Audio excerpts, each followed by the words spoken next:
services, he should email his question instead. Councillor McGilla Asbog says that is simply not an option for him. I was reminded yet again by Eskaran that there was no translation service, which puts me at a huge disadvantage as a Gaeltacht speaker and as a Gaeltacht councillor.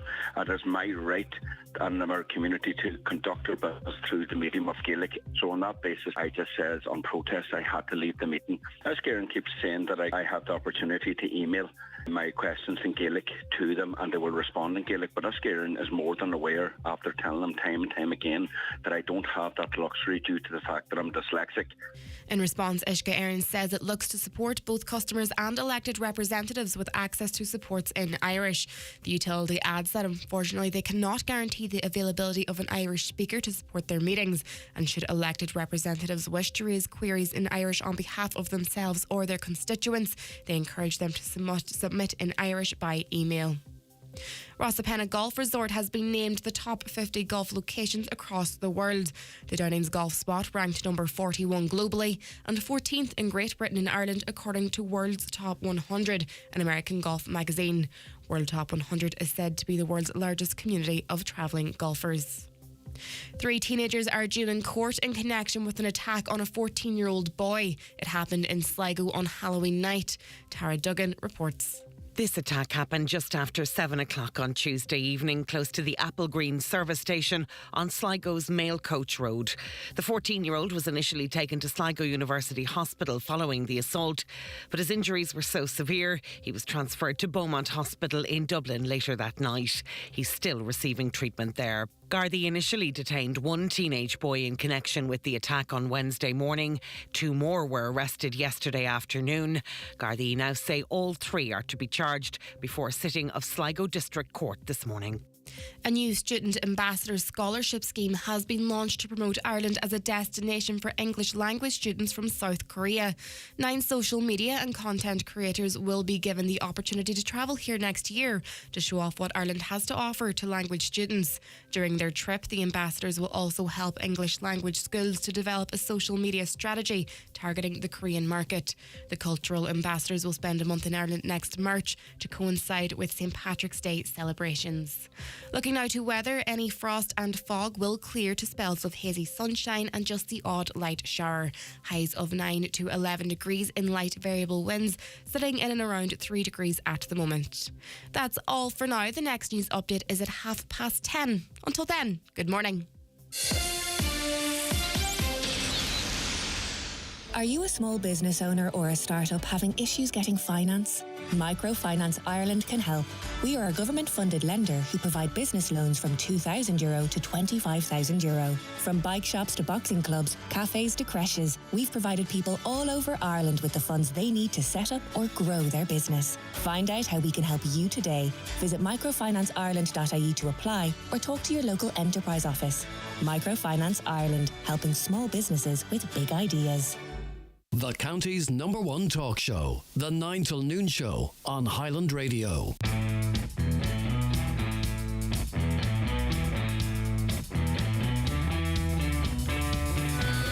Well, a very good morning to you. This is the 9 till Noon Show on Highland Radio with Donal Kavanagh here until 12 noon today. Lots of interesting guests to welcome onto the show over the course of the next 3 hours. But as we always say, the most important part of this programme is your views, your perspectives on the issues of the day and the issues that you would like to see raised and discussed. You can let us know what those issues are by texting us on 086 60 25,000. That number good for WhatsApp messages as well. You can call us on 07491 25,000. Caroline Orr taking your calls and producing the show this morning as well. You can use the code 00353 7491 25,000 if you're outside of the dialing area. If you wish to use social media, you can contact us via X at Highland Radio. We're Highland Hub on Facebook, and we're live, of course, across our Facebook pages and also our YouTube channel, Highland Radio Ireland. You can watch the show unfold live, and when we have Zoom guests and studio guests, you can see them as they interact with us. Also, of course, you can use email comments at highlandradio.com. It's Thursday morning, it's November the 2nd, and always a busy day for the papers, so let's get straight to those before we do anything else. The Thursday edition of the Donegal News this morning. Main headline, crunch meeting over radiologist scandal. Celta CEO Tony Canavan will be quizzed at a meeting with Regional Health Forum members tomorrow following the termination of a radiologist's contract at Letterkenny University Hospital after just 10 days.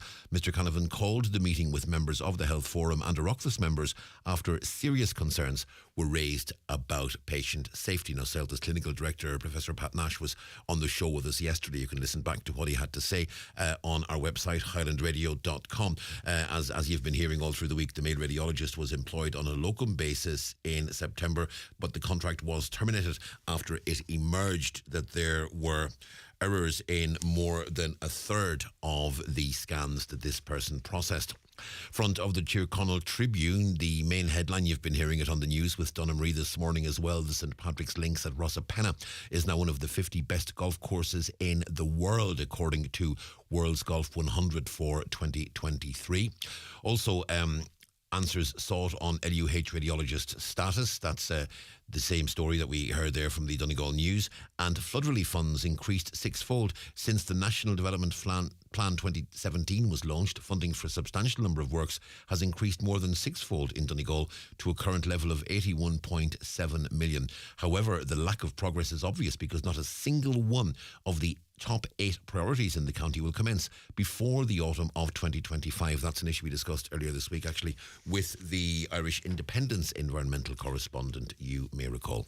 Front of the Derry News this morning, nobody does it better. Thousands flock to Derry for Europe's biggest Halloween celebrations, and much coverage and pictorial commemoration inside the paper as well. Also, PSNI open new Waterside custody suite, and Greysteel massacre victims remembered 30 years on. And as well as that, last orders called at Grand Central Bar. There's a story there, the Grand Central closing in Derry, and that's a bar that has a huge history, and a lot of people sad to see that bar go. Let's move to the nationals. Irish Times this morning.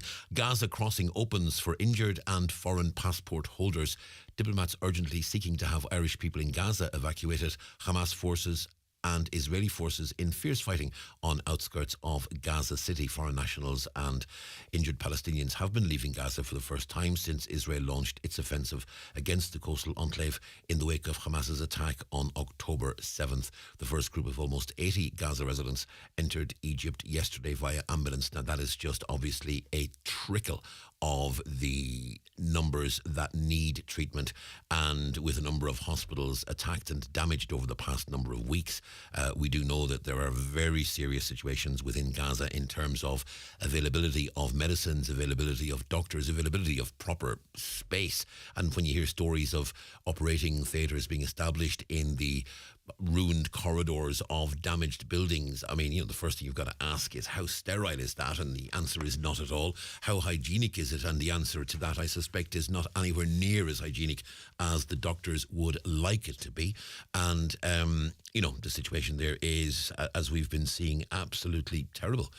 Also a story here, Defective apartment remediation scheme delayed, a 2.5 billion scheme to fix defective Celtic Tiger era apartment blocks may not come on stream during the lifetime of the government, with the timeline for new laws slipping until the middle of next year. At least Housing Minister Dara O'Brien, who secured cabinet approval for the long-awaited scheme in January, indicated in March he wanted the legislation to pass this year, but that's now been pushed back. All this came as a result of parliamentary questions from Sinn Féin housing spokesperson Owen O'Brien, and campaigners in Donegal, Mayo and areas affected by mica and pyrite and other defective blocks will be looking at this latest story and thinking, yeah, there is a very, very familiar whiff about this one. Housing Minister promises to get the legislation implemented as quickly as possible, and then it gets delayed for months and months and months.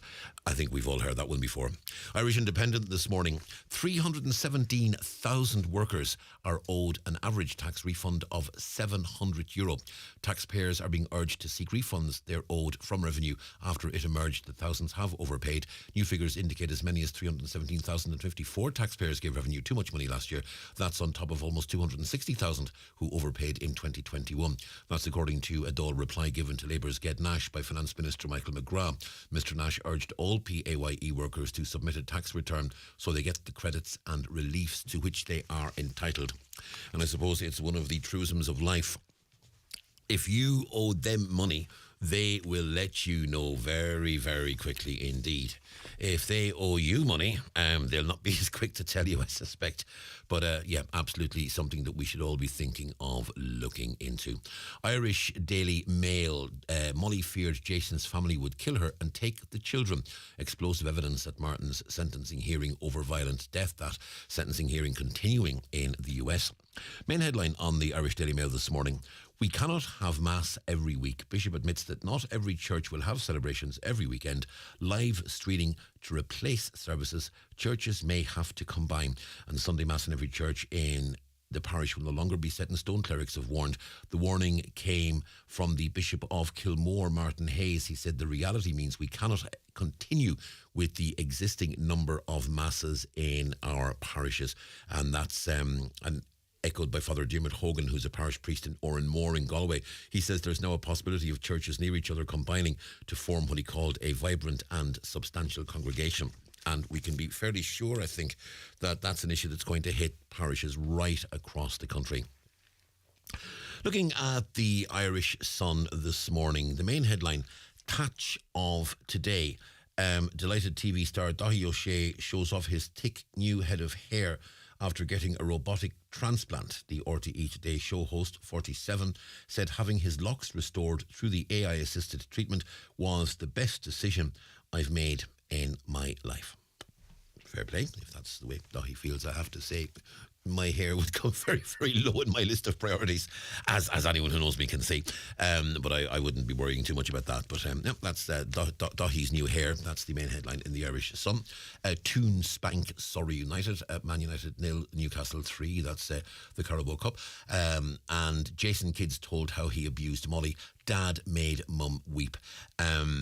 Jason Corbett's kids said he physically and verbally hurt Molly Martins and made her cry in recanted interviews. A US court heard yesterday. These were interviews recorded very shortly after their dad's death, and they later, we understand through their team, the legal teams, recanted that evidence. And so what's been listened to yesterday was recordings of evidence given some time ago, very shortly after their father's death, when the children presumably were very upset. And we understand there's talks about calling the children themselves onto the stand at some point during the sentencing hearing over the coming days, but we'll see how that one pans out. Irish Daily Mirror this morning, no more bad hair, Daithí's. Yeah, you really love when the puns start to come out, don't you? So that's the banner across the top. Main story, Middle Eastern crisis, escape from hell. Injured among few allowed to flee Gaza amid reports of Irish hostage, and few being the operative word there. And Fergal Blaney writes, exclusively, he says, the government will not comment on reports an Irish citizen is being held by Hamas. Secret negotiations are believed to be ongoing to secure the hostages' release, it's been claimed by Iranian media. So that's the Irish Daily Mirror this morning. Irish Daily Star, Daithí's quiff fix. Yeah, so the main story of the day is Daithí O'Shea's hair. So his hair's got a quiff fix. Yeah, as I said, the headlines start coming out. Teen beaten with nail-studded baseball bat. It's a story you'll have heard on the news with Donna Marie. Boy 14 critical as 3 are held over brutal attack. That's the 14-year-old boy who was attacked in Sligo on Halloween night. Also, sidebar, 35 Irish bid to escape from hell in Gaza. Again, Fergal Blaney writing, 35 Irish people are hopeful of fleeing Gaza after Egypt opened a border crossing following a deal agreed between Israel and Hamas to allow citizens out. Again, it came as it was reported. The government asked Iran to mediate with Hamas over an Irish citizen being held hostage. Now, finally, it's a Thursday, which means we have the Irish Farmers Journal this morning. New weight and age limits to sell calves. New minimum weight and age restrictions for selling calves are being considered by the Department of Agriculture. The Irish Farmers Journal can reveal more stringent controls on the movement, sale and export of young stock were tabled by the department officials at a recent meeting of the Calf Stakeholder Forum. Also on the front, 183 million in eco-scheme payments begin. That's the Irish Farmers Journal. And of course, don't forget, if you're interested in matters agricultural, Chris Ashmore will be here this evening, directly after the main evening news at 5 o'clock with farming news and views. And that's certainly worth listening to if it's something that you have an interest in. It's 16 minutes past 9. Time for a short break. Back after these. Exciting news! Kia at iMotors are thrilled to introduce our stellar offers for 2024. Enjoy peace of mind with a complimentary service for the first 2 years, plus an additional 1 year if you're a Kia customer already. 1.9% finance on EV cars, 3.9% PCP, providing flexible and affordable payment options, and receive a €500 super value voucher when you purchase a Kia. These offers are designed with you in mind. Don't miss out. Visit iMotors today in Letterkenny and Malin. This is an emergency appeal from UNICEF for children affected by the crisis in Gaza. Right now, hundreds of thousands of children are in extreme danger. They need medical supplies, shelter and clean water. UNICEF is on the ground in Gaza. Please donate now at unicef.ie. Thank you. It's a Tuesday. You're off, but you're not off. You're in town to pick up their kids or do a big shop, and you'd love a bite to eat somewhere. But it's only Tuesday. Well, there's no need to feel guilty about stopping off at Kelly's Diner, because the menu is packed with tasty choices at great value. With fast, friendly service and loads of parking, you can treat yourself any day of the week at the award-winning Kelly's Diner, Mountaintop, Letterkenny. Join us at Connolly's Volkswagen Letterkenny for our demo and ex-management vehicle sales event, taking place from the 31st of October until the 4th of November. With stock available for immediate delivery. Discover amazing offers on our Taigo, T-Roc and fully electric ID range, offering a blend of discounts, low-interest financing and exclusive trade-in bonuses. So why not visit our dealership at Canal Road, Letterkenny, talk to a member of our team, test drive our demo range and drive away in your new Volkswagen with Connolly Motor Group. Contact us on 074 9122 or see our full range at connellys.ie. Highland Radio time checks with Expressway. Travel Route 32 from Letterkenny to Dublin when you book online and travel for less. Expressway, bringing you the time at... It's 18 minutes past 9 o'clock. The newspapers are courtesy of Kelly Centra Mountaintop Letterkenny, the 2022 C-Store National Off-Licence of the Year. Got a call from a resident of the Newton Cunningham area yesterday saying traffic was blocked for road resurfacing yesterday. No access to any of 3 points which were closed. No notice given, according to the caller. 8 businesses had no access, including the medical centre. Some houses also blocked off. Caller says, I appreciate the work has to be done, but what happened yesterday was unacceptable. There was no notice given to the public, so it is claimed. Now, joined online by Councillor Paul Canning. Paul, good morning to you. Good morning, Donal. How are you? Very well indeed. Now, Paul, we know there's very important work going on in Newton at the moment, and a lot of urban renewal work, a lot of development work in Newton. It's work that you and others have welcomed, obviously, over the past while.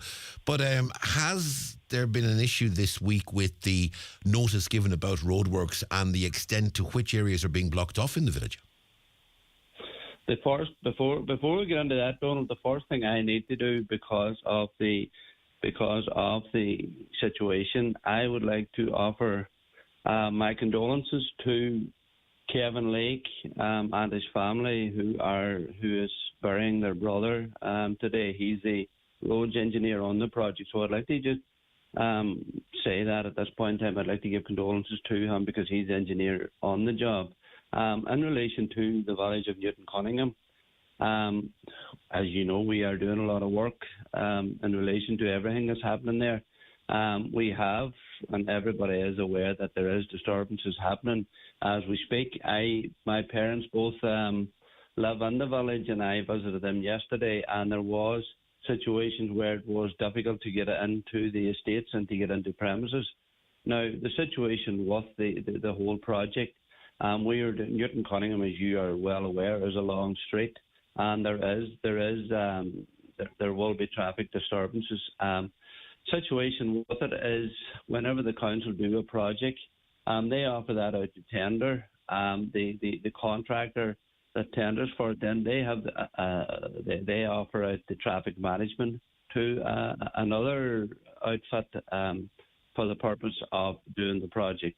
So there's 3 or 4 different people or different companies nearly involved in all that. And it's the working together, and sometimes you do have situations where it doesn't run smoothly. Yesterday, apparently, because I got a few phone calls in relation to it, yesterday apparently there was slow movement in traffic and there was people that were unable to get out. But all of that seems to have solved itself. And also I came through the village today and I had no problem going through the village today, Donal. So it seemed to be working. What we are doing is we're putting on a base course at the minute. And the contractors will be finished come probably Monday evening, Tuesday morning. They will be finished the base course, and then what happens is then we have all the basically some of the ducting to do in the footpath. We have curbing still to do and all of that, and then they will be coming back maybe May of next year to do the finished course. That's the plan. That can change, as you well know. Mm-hmm. Again, they say forearmed is forewarned, and to a large extent, if you get to the situation where we've had in Letterkenny a lot of work, obviously, over the past couple of years with regards to water and sewage pipes and so on. Now, we will very, very often get notification that the road at High Road or the road at Ard O'Donnell or the road on wherever is going to be closed, and it'll be closed between these times, and there'll be diversions in place, and this is going to happen, and we'll get the notification a couple of days in advance and we can broadcast it and people can then know. Is it the situation that people didn't know things were going to be so busy yesterday, or is it that somewhere along the line there was communication didn't happen and the word didn't get out? Because, you know, if people know what the situation is, they can work around it. But if people aren't forewarned, then, you know, that's when you get problems like this. Yeah, the situation, we timed the roadworks to suit the primary school, the closing time and that, because there would have been a lot of activity. The road never was planned to be closed, nor it never was closed. Now, whenever you have a machine that is either planing away the old road or that is actually laying a base course of tarmac, you can't, if it's going past your entrance or going past the entrance of your premises, there's no way traffic can just drive directly in front of that machine or behind that machine. So at times there is 15 minutes or 20 minutes where you could be sitting closed in, for a better word. The problem being is, as I said to you, with the length of Newton Main Street, there have been situations where a person might have felt that they were closed in for 20, 15, 20 minutes. But whenever you add that to about 5 or 6 different premises that are having different 20 minutes, for a better word, all of a sudden people say, oh, we've been closed in this last 2 hours. But the Newton Cunningham, as you well know, is a town that is bypassed. And a lot of access can get into Newton Cunningham from different places. And the signage was, I know people said there was no signage, but the signage is a mile on the Letterkenny side of the main road, telling people not to turn in at the bottom of Newton, and the same on the opposite side. So there's a lot of signage, there's a lot, but as I said to you, you're always going to have issues when you are doing a lot of work, and we have to welcome the work that is being done, because those last 4 or 5 years we have had probably one of the worst main streets in the county. So we have to get it done and dusted, So this is the base course, as I said to you, and we are widening the footpath for the safety of the children. We're trying to do it the week that the school is closed, and on behalf of the council, we're doing our best. The reality, and you did say that Newton is bypassed, and indeed it is. The main Derry Road passes by Newton, but the reality too is, if anyone is heading, say, toward Foyleside or toward Craigavon Bridge or toward the Calais side of Derry, I would find myself, as often as not, if I'm travelling into Derry, I'm going to go through Newton and go that way via Calais rather than use the main Derry Road. So a lot of people will still use Newton as the road into Derry. So what you're saying, first and foremost, maybe while these works are going on, pay attention to the signage that's telling people, look, don't turn into Newton at the normal turn-off where you would go further up and take the turn-off that's sort of beyond Kernan's on the main Derry Road. Yeah, or even further afield, go on to you're completely past Newton and turn in there. And as I said, the signage has been up telling people to go in that direction, Yeah. Okay, certainly that would be good advice, and I suppose if we can minimise the amount of traffic going through Newton Village at the moment while these works are going on, that would serve everybody's purposes. Paul Canning, thanks indeed for speaking to us. So basically what you're saying is that there was no road closure per se, but the reality of the situation is while this machine is on the road, there can be 10-15 minute periods here and there where a particular area can find itself being blocked off. Yeah, and as I say, they'll be gone come Tuesday of next week, so they only arrived there Monday this week, so for the sake of, it's a weekend, as I said, we tried to time it with the children being off school, And that's fair enough, because certainly if all the school traffic were in the village at the same time, it could be very problematic indeed. Paul, thanks very much indeed for clarifying that for us. That's Councillor Paul Canning there speaking to us from Newton Cunningham. And as Paul said there, the situation is this work will be going on over the course of this week, and we potentially will have times when there'll be blockages. There is no road closure per se, but there will at times potentially be blockages as work is done on the road. Now we're going to change tack completely, because it's been suggested that graphic warning labels could reduce people's meat consumption. Someone handing a plate of food, including a burger and salad, to a customer. A new study from a Department of Psychology has found cigarette-style graphic warning labels could reduce that consumption. We're going to go onto Zoom and speak to Jack Hughes, who is a PhD student and co-author of this particular study. Jack, good morning to you. Jack, this is an interesting one, because there's been a lot of talk about meat consumption for people's health, but also more and more it's become an environmental issue, and the argument is that meat consumption globally as it stands at the moment is utterly unsustainable. Yeah, I would say that is the case. I mean, really, when you think about the reasons why you might want to reduce meat consumption in globally, is there's kind of three primary issues. Well, I suppose four. There's the animal welfare issue, which has been one that's been known about for a long time. There's the health issues around having too high a level of meat intake. There's the environmental issues around the way that we currently farm. And also there's this risk that the way that we farm and the way that we deforest land increases the risk of these kind of pandemics that we've had, obviously, like the zoonotic disease pandemic of COVID. So, yeah, there's a lot of reasons to be thinking about reduction.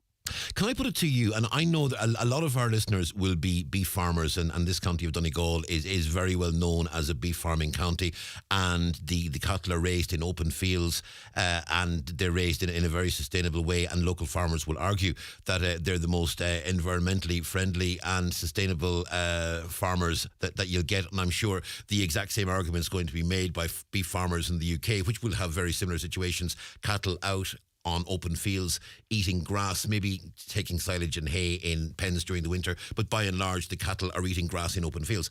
It's in stark contrast, we're told, to say the situation in Argentina, Brazil, countries in South America, where you've got really intensive farming practices where they're much more enclosed and much less environmentally friendly. Is that an argument that maybe says that it's going to make it more difficult for you to get an argument like yours across in this part of the world, because what people see is they see cattle in an open field and they see utterly nothing environmentally dangerous about that?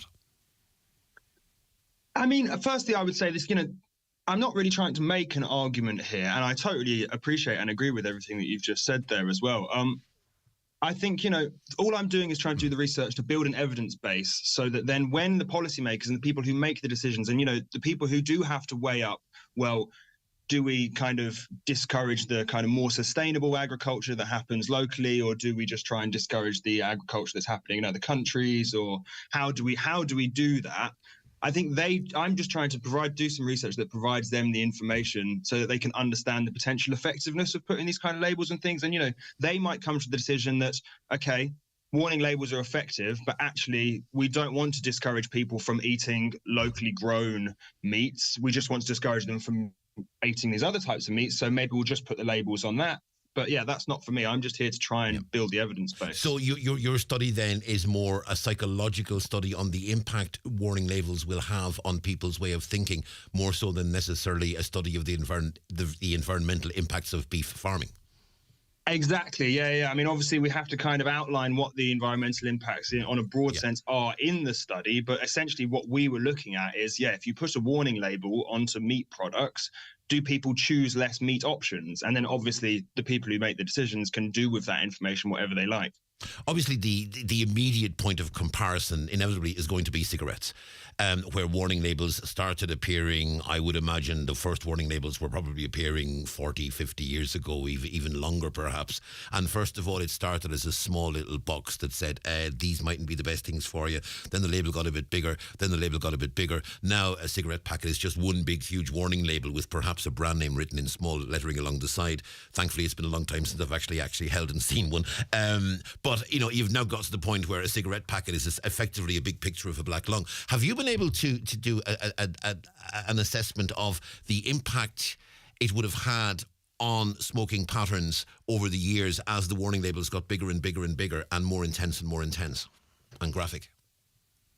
Yeah, really good question. I haven't personally done any research into kind of the increasing progression, but there is research out there, and there's lots of evidence that suggests that these the latest warning labels, the ones that in the UK kind of came in around 2008, where you had the graphic image alongside the text, they had a really significant impact on people's intentions to quit, how many times they tried to quit. It reduced the amount of cigarettes that they smoked, and also in a few trials has been shown to actually literally reduce, stop people from smoking.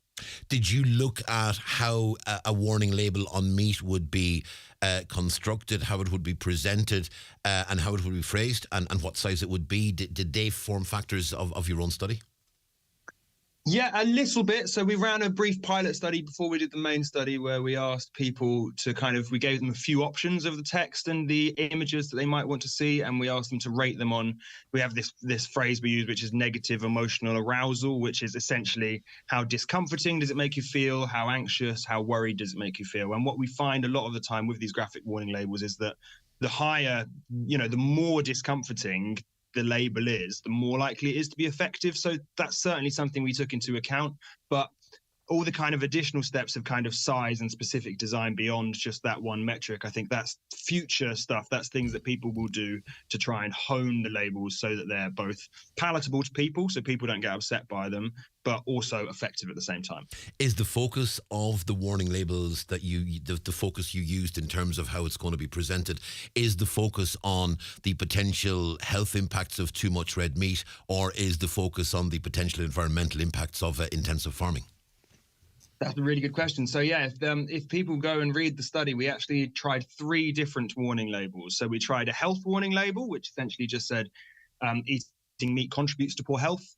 We had a environmental warning label, which said eating meat contributes to climate change. And then we had this pandemics warning label that asked people eating meat contributes to pandemics, basically. And so what we found is that they were all equally effective, which we thought was really interesting. You might have anticipated that one would be more effective than the other.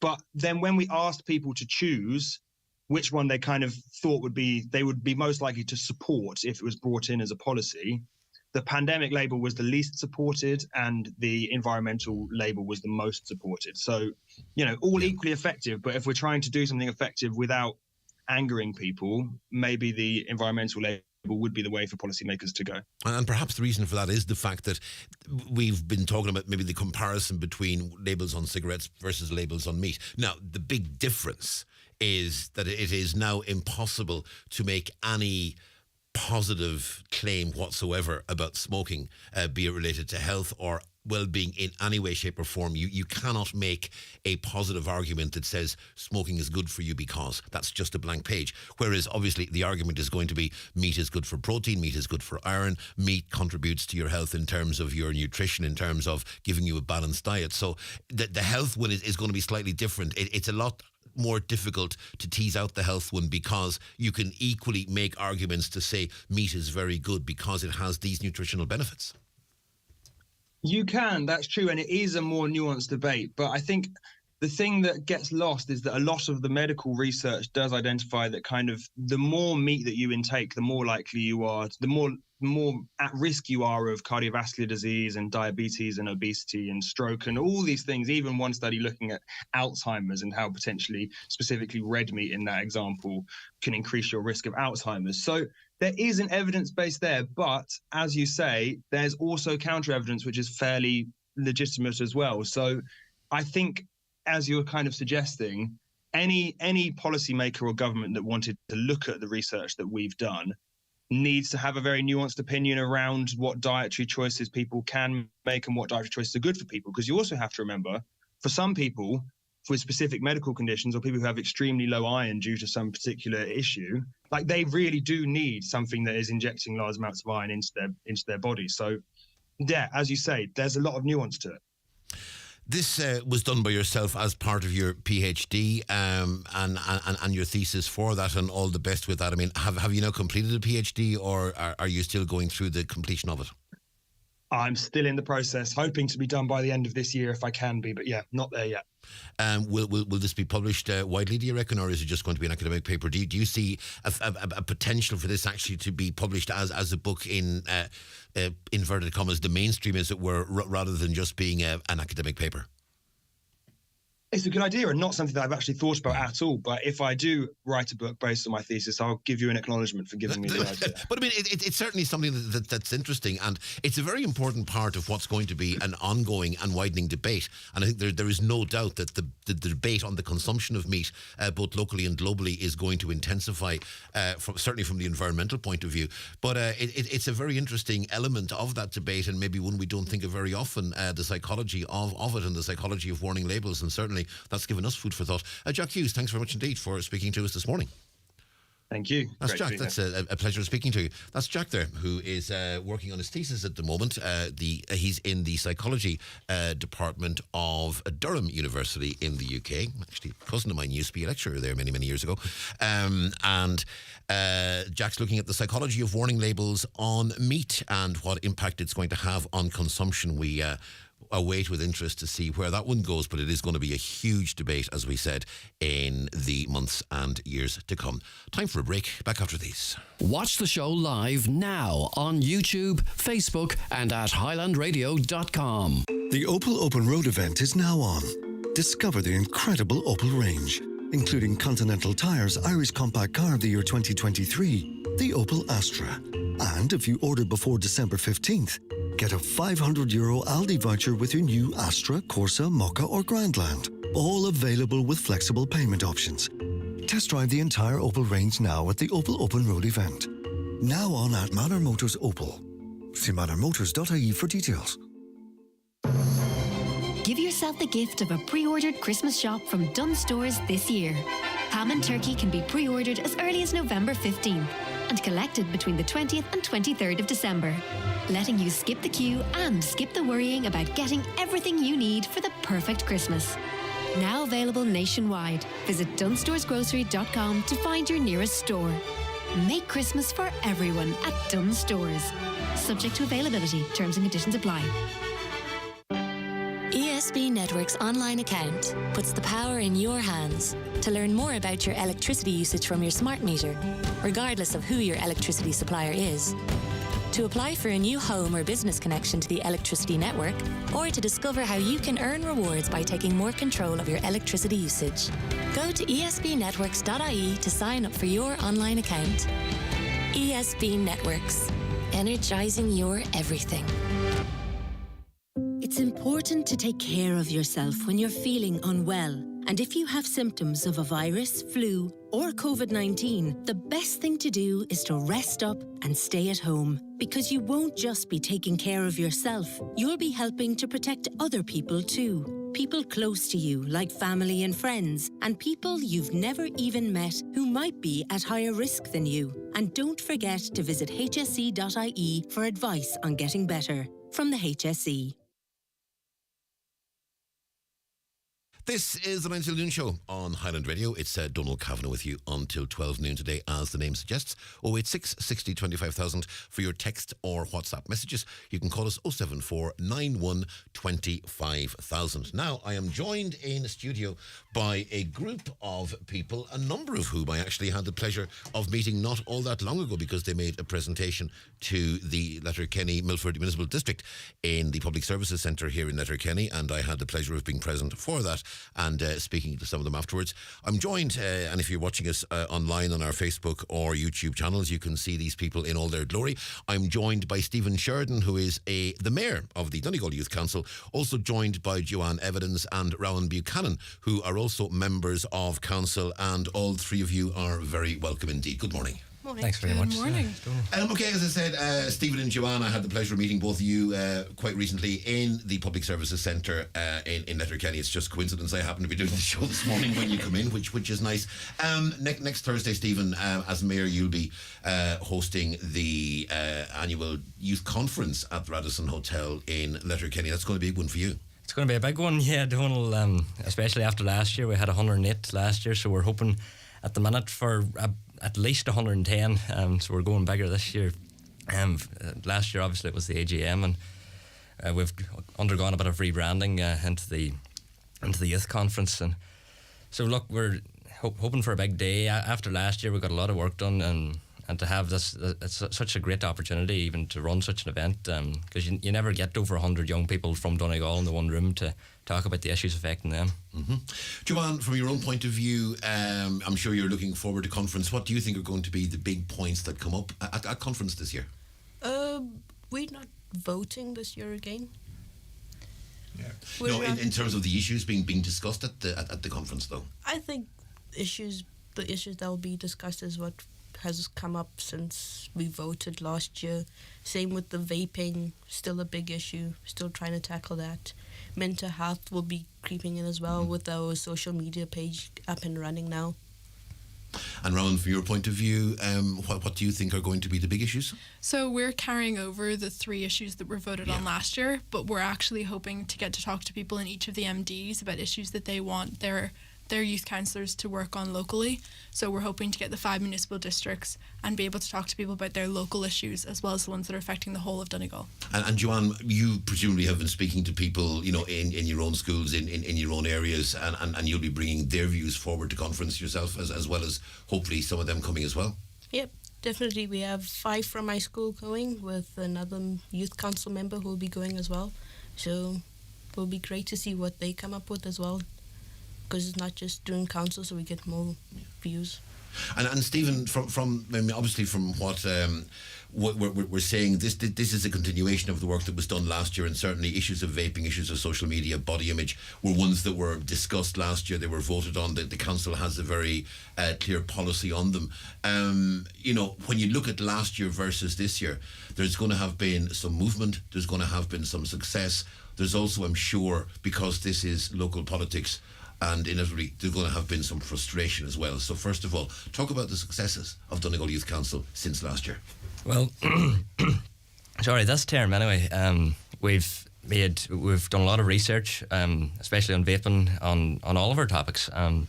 So we've made a lot of that research available to young people of Donegal.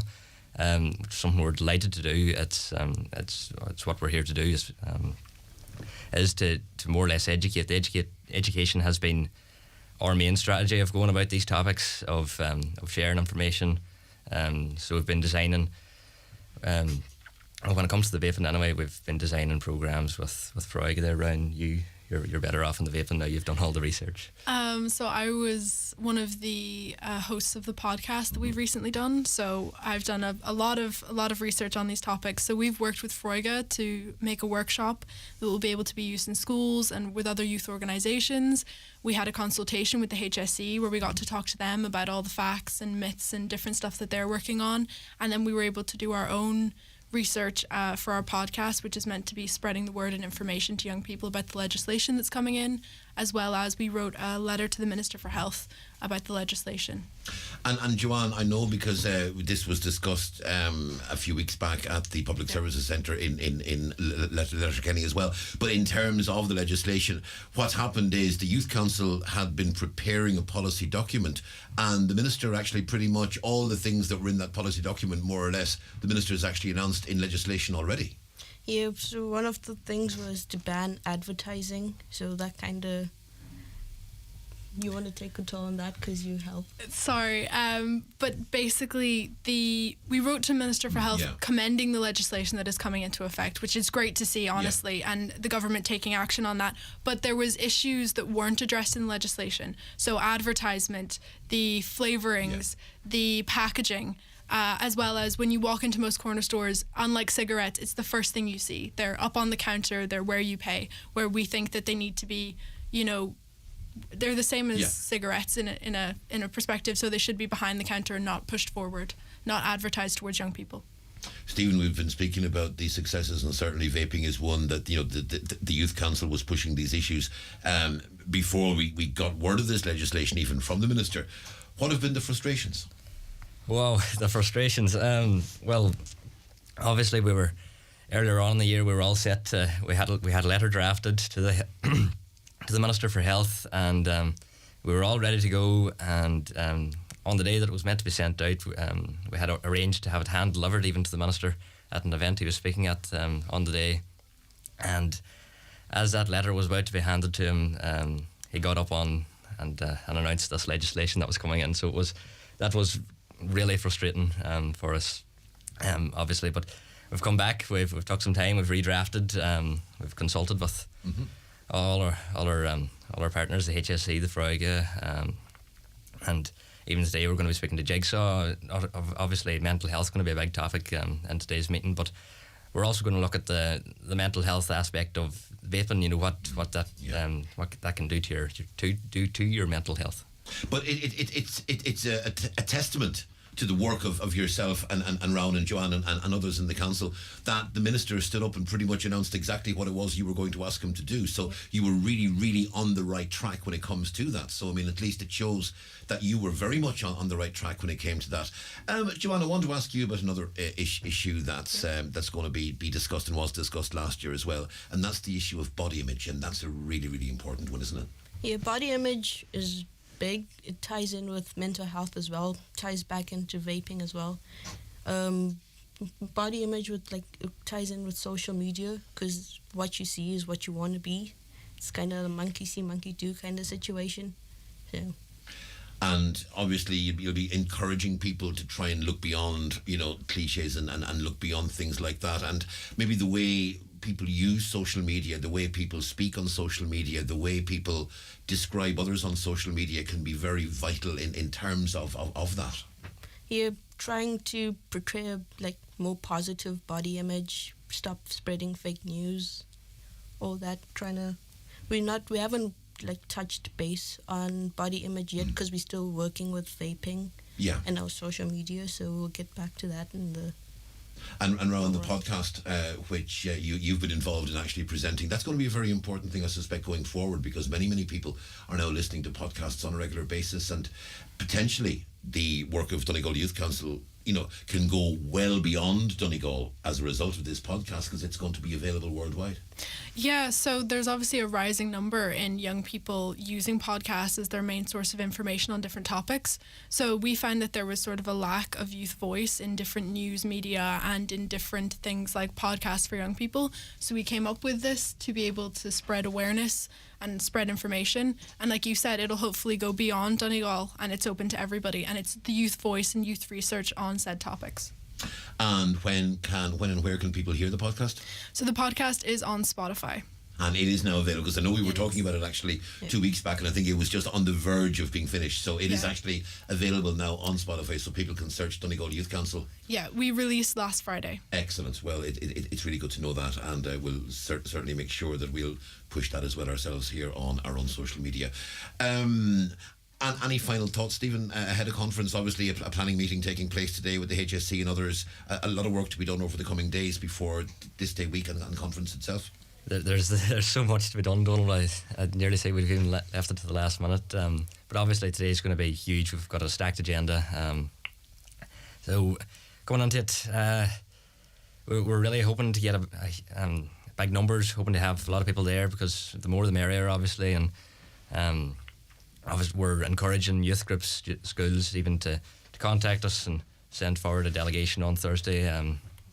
And so coming on to it, I'm excited for it, obviously, because it's the culmination of a year's worth of work now, and we get to showcase that now to our constituents, to the people who elected us and who we represent. So I hope they're all content and happy with what we've done, and we'll obviously keep working now into the new year and until our term finishes this time next year. And presumably some of the members of Donegal County Council itself, some of the local politicians, hopefully even some of the TDs will be there as well, so that they can actually see what you're doing and they can get a bit of inspiration from you as well as the other way around. Well, we have extended an invitation now to Cahirla, Martin Harley, who we hope to have speaking on the day. It's great always to have the Cahirla. Last year we had the Cahirla, and so where was it going now? It's obviously it's a huge honour. It's recognition from the Donegal County Council that we do exist and that the work that we do is so important, and it's great to hear that and it's always, even when we were speaking to you last at the municipal district meeting, it's great to have them even inviting us into their meetings. So it's great to have them coming into our meetings now. And rightly so. Joanne, you two will have a lot of work to do over the next coming days. Are you looking forward now to the preparation and to conference next week? Yeah, looking forward to seeing the new ideas that come within on the day. Excellent. And Rowan, yourself, obviously you've done a lot of work on the vaping issue, and that's something that you are still in the middle of in terms of preparing the final presentation to the Minister. But it must be exciting for you now to be looking ahead to conference with a lot of work done. But if we can borrow an old phrase from an old political campaign from years ago, a lot done, more to do. Definitely. We do have a lot to do. Today will be big in planning. I know that Michael is a bit stressed, but hopefully he'll be better after it.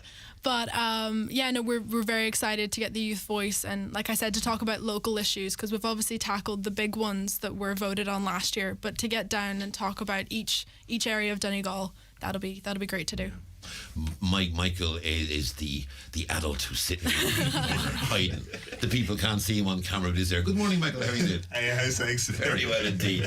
Are you looking forward to working with these three guys and the others on council? Definitely. Look, the guys have put in a lot of work this last year, and I suppose this is a chance to kind of showcase that, but as well as that, it's a chance to reach out to the young people that haven't maybe been successful in their elections to come forward and tell us, maybe things that we've missed out on, or what these guys can improve on going forward as well. So yeah, looking forward to it. Michael, thanks a million.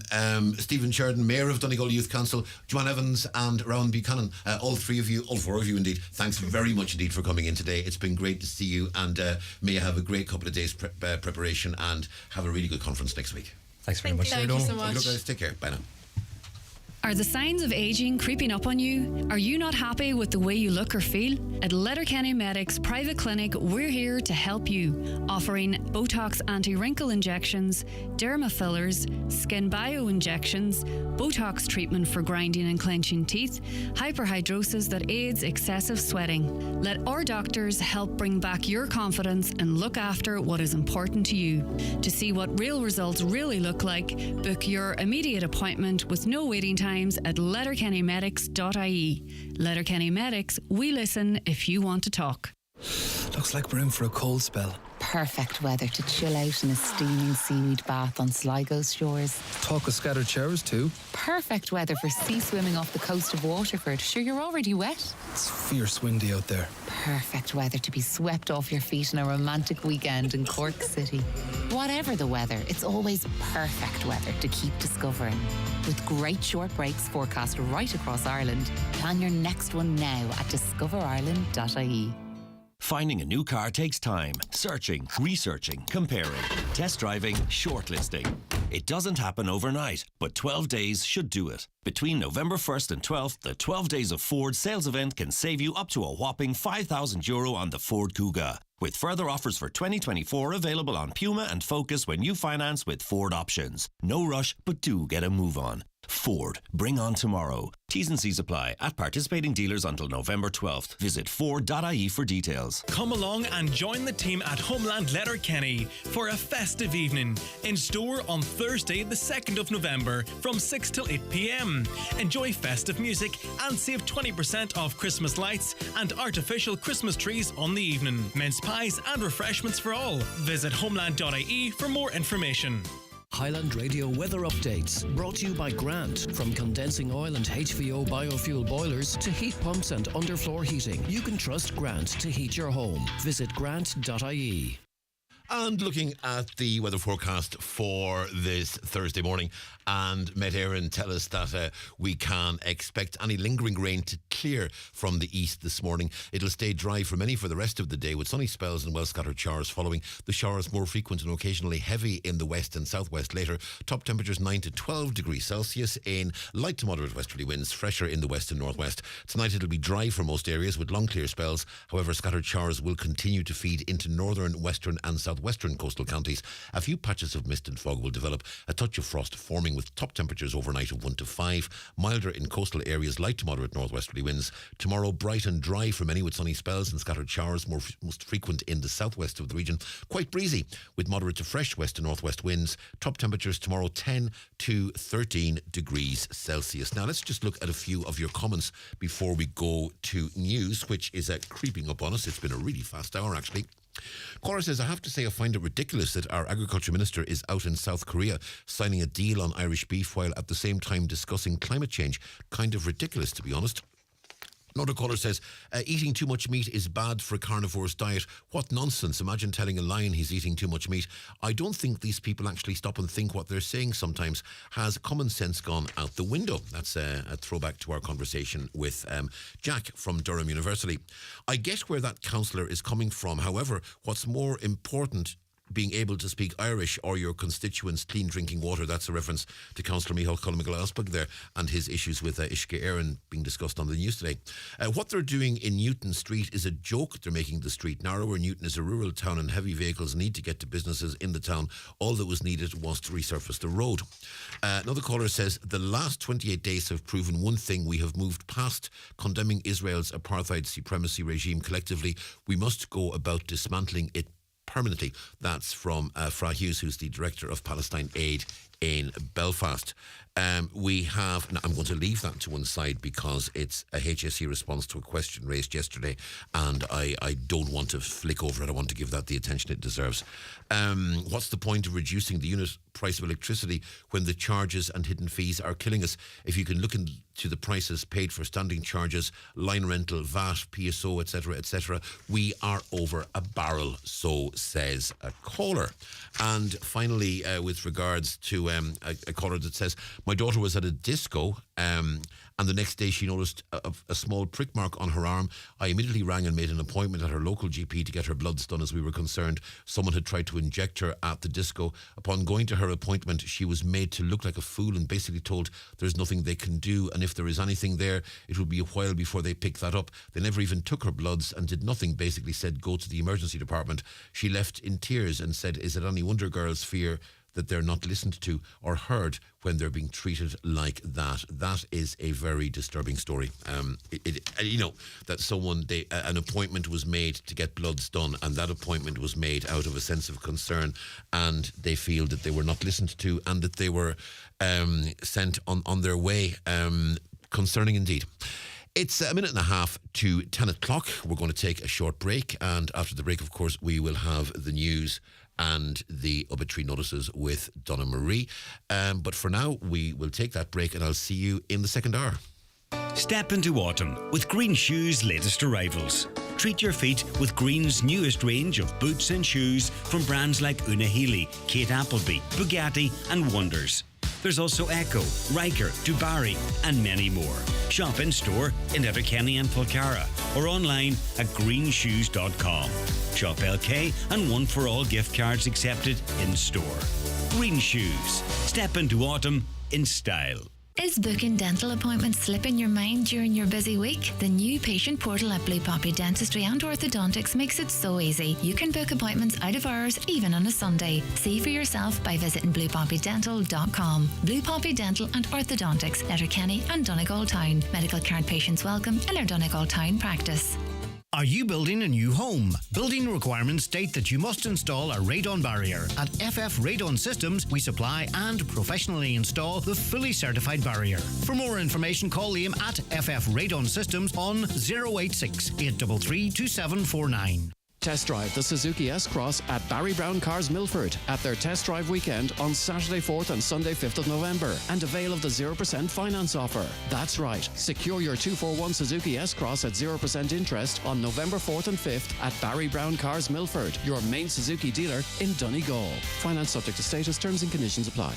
Foy & Company's Black Friday sale is running for the entire month of November. The one-off sale you don't want to miss. All this week there's up to 50% off selected Scatterbox cushions, plus lots more discounts including 20% off Dulux Motor Paint and 50% off Rivoli dining sets. There's also great discounts off Italian leather sofas, Irish-made mattresses and so much more. A month of Black Friday sales not to be missed at Foy & Company in Letterkenny and Ballybuffet. Live, on air, online and on the Highland Radio app. This is Highland Radio News.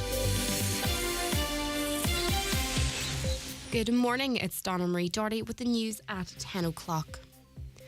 The Cahirlock of Glanty's Municipal District left yesterday's meeting with Uisce Éireann feeling disappointed. Councillor Michael McClafferty says the lack of progress is what has annoyed him the most. When discussing the slow progress of work at the Fulcara treatment plant, Councillor McClafferty was told that the foreshore licence is the issue. He says he's been waiting around 18 months for the licence to be granted. It will not move forward until the foreshore licence is got. Now we're sitting here at the minute, Donna Marie, maybe 18 months or so into this situation of applying for a foreshore licence.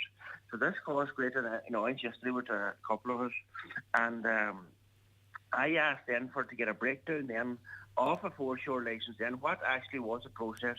For example, why was it taking up to 2 years or possibly more? Because it was mentioned in some places 2.5 years and slightly longer to get a foreshore licence. And this is like flipping hell. What is the hold up on getting a foreshore licence? Rosspenna Golf Resort has been named in the top 50 golf locations across the world. The Downings golf spot ranked number 41 globally and 14th in Great Britain and Ireland according to World's Top 100, an American golf magazine. World Top 100 is said to be the world's largest community of travelling golfers. 3 teenagers are due in court in connection with an attack on a 14-year-old boy. It happened in Sligo on Halloween night. Tara Duggan reports. This attack happened just after 7 o'clock on Tuesday evening, close to the Apple Green service station on Sligo's Mail Coach Road. The 14-year-old was initially taken to Sligo University Hospital following the assault, but his injuries were so severe he was transferred to Beaumont Hospital in Dublin later that night. He's still receiving treatment there. Gardaí initially detained 1 teenage boy in connection with the attack on Wednesday morning. 2 more were arrested yesterday afternoon. Gardaí now say all 3 are to be charged before a sitting of Sligo District Court this morning. It's said we're treating young adults like children when it comes to the minimum wage here. Some workers under the age of 19 are only earning a fraction of the national minimum wage.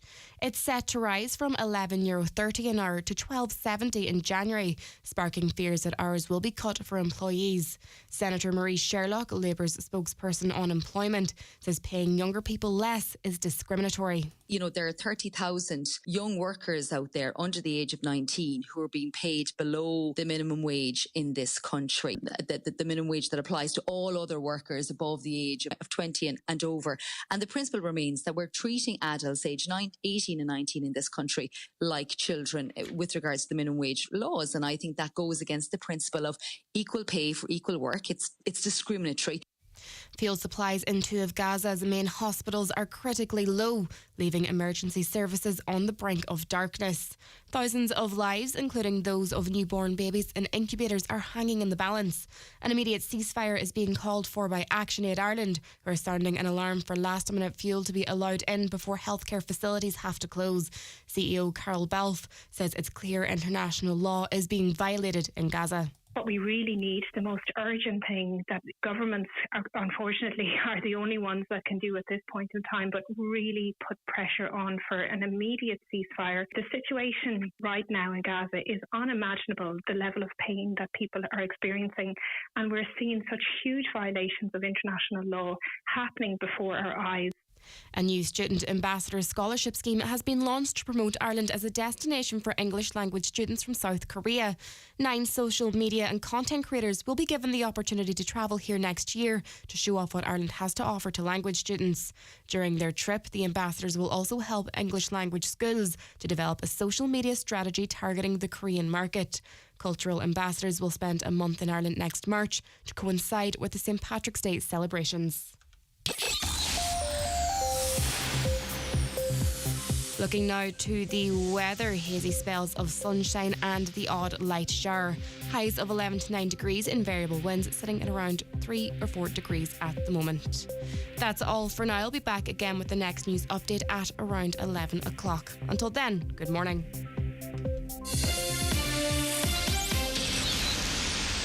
The obituary notices this Thursday morning, November 2nd. The death has occurred of Billy Scott, McBride Street, Raphoe. Billy will be reposing at Kelly's funeral home Oakfield today from 2 p.m. until 4 p.m. and from 6 p.m. until 9 p.m. Funeral leaving Kelly's funeral home Oakfield, Raphoe tomorrow at 1:30, going to St Eunan's Cathedral, Raphoe for 2 o'clock funeral service, followed by interment in the family plot at the adjoining graveyard. Family flowers only, please. Donations in lieu if desired to Cathedral Fabric Fund, care of any family member or Kelly's funeral directors, Raphoe. The death has taken place of Fran Ward, ní Blee, 57 Derry Road, Strabane, and formerly of Altashane, Donamana. Remains reposing at her home. Funeral leaving her home tomorrow afternoon at 12:30 for Requiem Mass in the Sacred Heart Church, Derry Road at 1 o'clock. Interment afterwards in the adjoining cemetery. Donations in lieu of flowers, please, to SMA Fathers, Drummondtown, care of Quigley Funeral Directors. Family time, please, from 11 p.m. tonight. The Requiem Mass can be viewed live via the parish webcam. The death has occurred of Bridget Harold, ní Toner, Glen Swilly, New Mills, reposing at her son Colum and daughter-in-law Sheila's residence, Glen Swilly, New Mills, today. Funeral Mass tomorrow morning at 11 o'clock in St Columba's Church, Glen Swilly, with burial afterwards in the family plot in Kilfeek Cemetery. Funeral Mass can be viewed live on the parish webcam. For family information and more details regarding wakes and funerals, please go to highlandradio.com.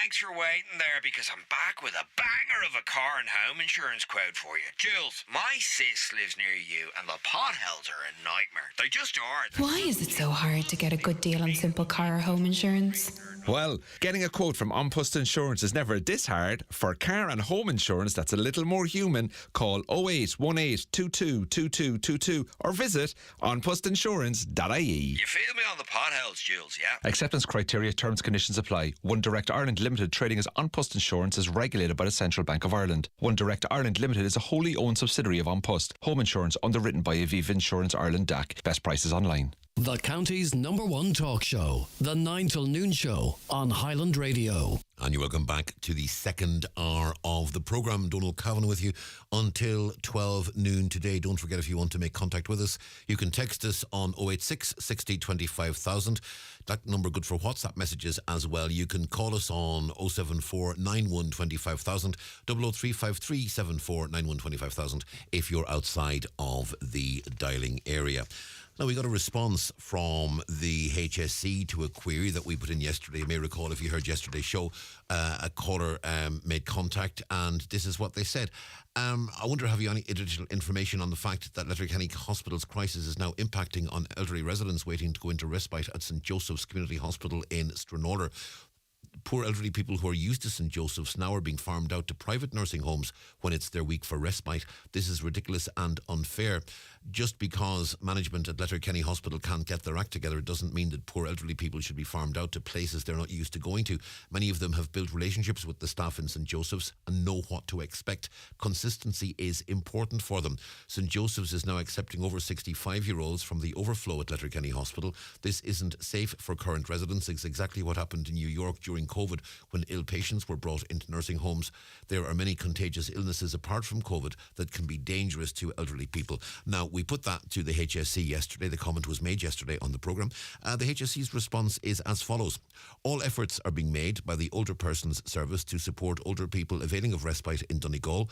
At the same time, the service must also offer post-acute hospital care to those older people who need a continued level of support. In order to facilitate the demand for both respite and post-acute care, some respite services are now provided in private nursing homes within the area, all of which are registered facilities with HIQA and have the ability to provide the required care level. This will be kept under review on an ongoing basis. So that's the response we've had to that issue from the HSE. We've also had a caller who's just asking, are there any hedges being cut in the Ardra area, particularly down around the Mahara Road? It's November now and still nothing has been done. And that's a question asked by a caller. I want to remind you that we have our Home for Christmas campaign here on Highland Radio. No matter where you are in the world, we're on a mission to make Christmas extra special for one lucky family. We want to bring a family home for Christmas so they can see their loved ones and experience the magic of the season. If you'd love to come home for Christmas, are you being prohibited by the rising cost of inflation and travel prohibiting you from doing so? We can make it happen for one lucky family this Christmas. All you need to do is tell us who you wish to nominate and why, whether it be yourself or a family member who's living away from home. Simply email us the information and the details of the person you're nominating. Tell us a bit about them or you and why they're deserving of this great prize, and include contact details of the person. You can then go to highlandradio.com, fill out your details on the Home for Christmas section, or email all information, including all relevant contact telephone numbers, to homeforchristmas@highlandradio.com. Alternatively, you can send your nomination by post to Home for Christmas, Highland Radio, Mountain Top, Letterkenny, County Donegal. Right, if you're a Highland Radio NCBI bingo player, it's time to play today's game. So without further ado, grab your pens, grab your books, and I will hand you over to Kevin. It's time for NCBI Bingo on Highland Radio. It's Thursday, November 2nd, Jackpot Day. Today's jackpot is €5,400. Today's jackpot number is the number 6. You are playing on a pink coloured sheet. The reference number is S19. It's game number 44. The numbers are 31, 58, 47, 16, 39, 62, 57, 75, 89, and 24. Phone your claim to 9104833 before 8 p.m. tonight, leaving your name, contact number and the name of the shop where you purchased your book. Get all your NCBI Radio Bingo information at highlandradio.com. The move to electric is on, with Kia powering ahead in electric vehicle technology. Take the stylish Kia Niro EV, the multi-award-winning EV6, or the all-new EV9 with space for up to 7 people. Order your 241 model now to avail of flexible finance options, a free home charger, and a €500 super value gift card. T's and C's apply. Visit Hearn Auto, Donegal Town for your 241 Kia. Are you tired of waiting for treatment or surgery? Did you know you can receive immediate treatment across the border under the new NI planned healthcare scheme at potentially no cost? Donegal patients are still being treated with us at Kingsbridge Private Hospital Northwest post-Brexit. The process is easy and our dedicated team will help guide you through it. So why wait? Contact us today to find out how you can skip the waiting lists and receive treatment in Northern Ireland. Visit kingsbridgeprivatehospital.com, because life matters. At Connect Hearing, our audiologist is available Monday to Friday for hearing tests and wax removal services at our Letterkenny Clinic in the Courtyard Shopping Centre. From now until the end of November, we are offering a free wax removal service for all those over 60 years of age. Our hearing is our social sense. Are you finding hearing more of a challenge? Call Ursula today on 07491 13296 to make an appointment. Good hearing helps us to connect to our family, friends and loved ones. Connect Hearing, connecting you to life. This is the 9 till noon show on Highland Radio. Joined in studio by Dr. Joseph O'Neill of Letterkenny, Palestine, also involved in Interfaith for Palestine. Joseph, a very good morning to you. Thank you very much, Donal. I know you were in with Greg last week as well, Joseph, and obviously we're all watching with horror at what's unfolding in Gaza. Some perhaps chink of light with the opening of the border at Rafah between Gaza and Egypt, and we've seen some people get out, particularly some injured children, but those that are getting out, it's just a mere drop in the ocean. It's a trickle compared to the numbers that are actually seriously ill, in need of urgent care and treatment in conditions within Gaza which are intolerable. That's correct. That's very good. A very good summary. Thank you very much. The key word here is genocide. And that's a word that is being increasingly used about this situation. Genocide is the systematic attempt to destroy a people, not necessarily to kill them all, but to destroy their lives, their physical habitations, their schools, their religious life, mosques, churches, etc., and just to make the life totally intolerable. And that's what we're seeing. And increasing numbers of genocide experts are speaking out now, something which they should have done a very long time ago. The Israeli claim that they are retaliating and responding in kind to what Hamas started on October 7th. You believe we've gone way beyond that, if we were ever there in the first place? Well, that's an interesting comment, and I think the other key word here is context, and the context is 1948. Now, our interfaith group has been watching this situation with horror and speaking it as a genocide for over 10 years. The context is 1948. 1948, the Israelis, terrified with any number of massacres, terrified 750,000 Palestinians out of their homes. And then they did this again in 1967 when they terrified another 300,000 Palestinians out of their homes. And there's millions of Palestinians, refugees both within Israel, within Palestine, and within surrounding countries of Lebanon, Syria and Jordan. In terms of what we're seeing at the moment, the Irish government is working at a UN level, it says, to try and resolve the situation. It's working at EU level as well. And now I don't know, but I suspect you're not happy at all with what Ursula von der Leyen is saying and the approach being taken by her. I think it's fairly clear to say you aren't happy with that, and that's probably putting it mildly, I suspect. Is the Irish government doing enough? Of course not. I have to say, it's very important to accentuate the positive, not to be negative. And Michael D. Higgins has been fantastic. He's spoken up very clearly about the issue. And he may be small of stature, but he's great in moral stature.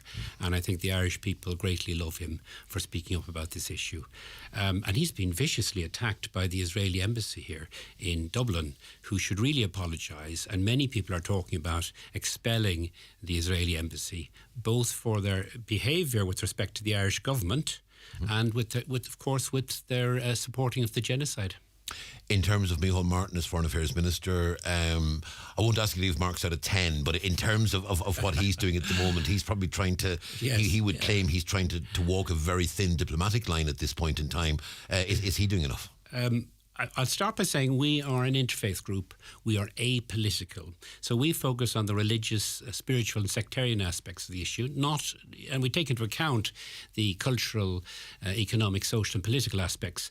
Politics is a very difficult business. I couldn't be a politician. We can speak out very clearly about the moral issues. The moral issue here is of genocide. And it is great to see Irish politicians speaking out, but they need to take action. And there's a number of actions, very simple ones they could take. We heard a call this morning on the programme, indeed, a caller saying that what we should now be looking at doing in this country is breaking off diplomatic relations with Israel. Now, we've heard it was Bolivia did so yesterday. Yeah. Is there an argument to be made that it's time that if a country like Ireland, as part of the EU, were to break off diplomatic relations with Israel, that would send a very strong statement? Realistically speaking, is that going to happen? We're again, I say we're apolitical, and we believe in big politics, the politics of the common good. Yeah. So they've got difficult decisions, politicians. I don't envy them. I think one thing you could do is you could suspend the Israeli embassy for a length of time. I think when this genocide is over, it's not a war, it's not a conflict, it's a genocide. When this genocide is over, or this particular aspect of it, we need to start talking. And, you know, just as a principle in our group, dialogue is very, very important. And, you know, we would say that's what they should do. There are a number of other very simple measures they can take. Are you disappointed? And I don't want to dwell on political figures, but I mean, even in terms of there being public figures, Ursula von der Leyen, a lot's been said at the difference in approach that she took when Russia invaded Ukraine. Absolutely. That she was absolutely black and white with regards to the Russian invasion of Ukraine, and she is now presenting herself as being very diplomatically nuanced when it comes to Israel, Gaza, but she was quite blunt when it came to Russia, Ukraine. A whiff perhaps there of hypocrisy? That's a very good point. We were delighted. We have a witness at the Tesco roundabout every midday Saturday for the last 3 weeks, and this week we had a number of Ukrainians. We were delighted about that. And many Palestinians talk about Palestine before Ukraine and after Ukraine. Before Ukraine, Palestine has been undergoing genocide under military occupation for 75 years.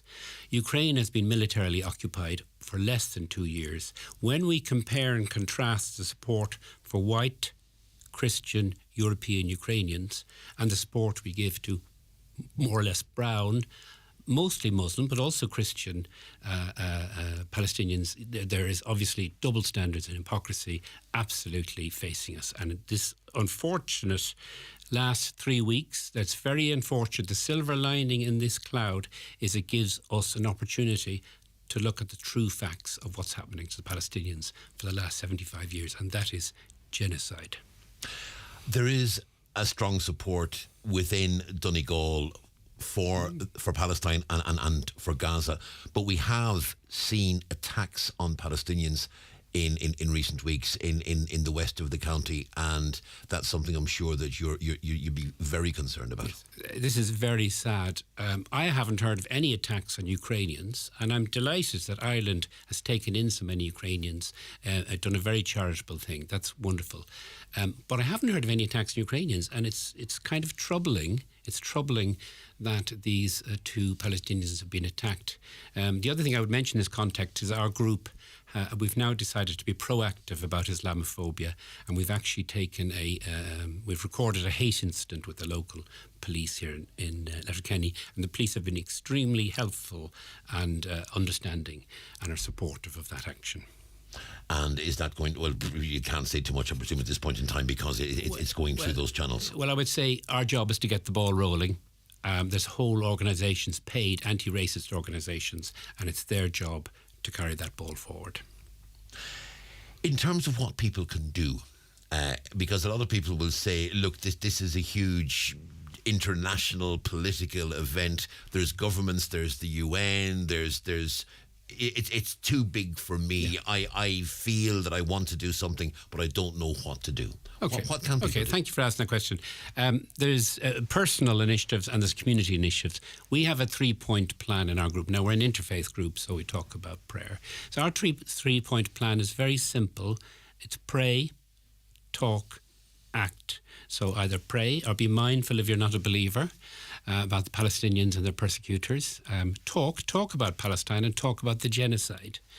And act in whatever way is appropriate for your situation. And for most people, it will be praying and talking. And that's good. Then there's community actions. And the community action is very straightforward. Over 70% of countries in the world formally recognise Palestine. over 10 European countries formally recognise Palestine, including the Vatican, which doesn't do things in a hurry. And Ireland, it's a very simple cost-free exercise. It's just to join the majority of the world and to formally recognise the state of Palestine. Now, that's a symbolic gesture, but it's an extremely important one. If you talk about Europe to Palestinians, they say there's one country in Europe that is wholeheartedly in support of Palestine and their human rights and respectful of the people who are attacking them, and that is Ireland. So if Ireland did that, that might pave the way forward for a lot of other European countries who are on the brink, perhaps Spain, perhaps Italy, perhaps Luxembourg, to move forward on that. So that's formally recognising Palestine, and that's up for the politicians to do. The second thing is there's a thing called the Occupied Territories Bill. I don't know whether you're familiar with this. Yes. That's a bill that was started off by Senator Francis Black, who's also a great singer, and that is the promise, if it went through, that we wouldn't buy products from any militarily occupied zone. Now that has been stalled in the Parliament, and everybody knows it's the right thing to do. And I'm not going to mention any politicians here, but there are political groups who clearly have stalled that, and there's not the political will. There must be the political will to push that forward. And the third thing we can do, either as a state or individually, is boycott. Boycott is a fantastic Irish tradition that's been running peacefully since 1880, when it was brought in against Captain Boycott in Mayo.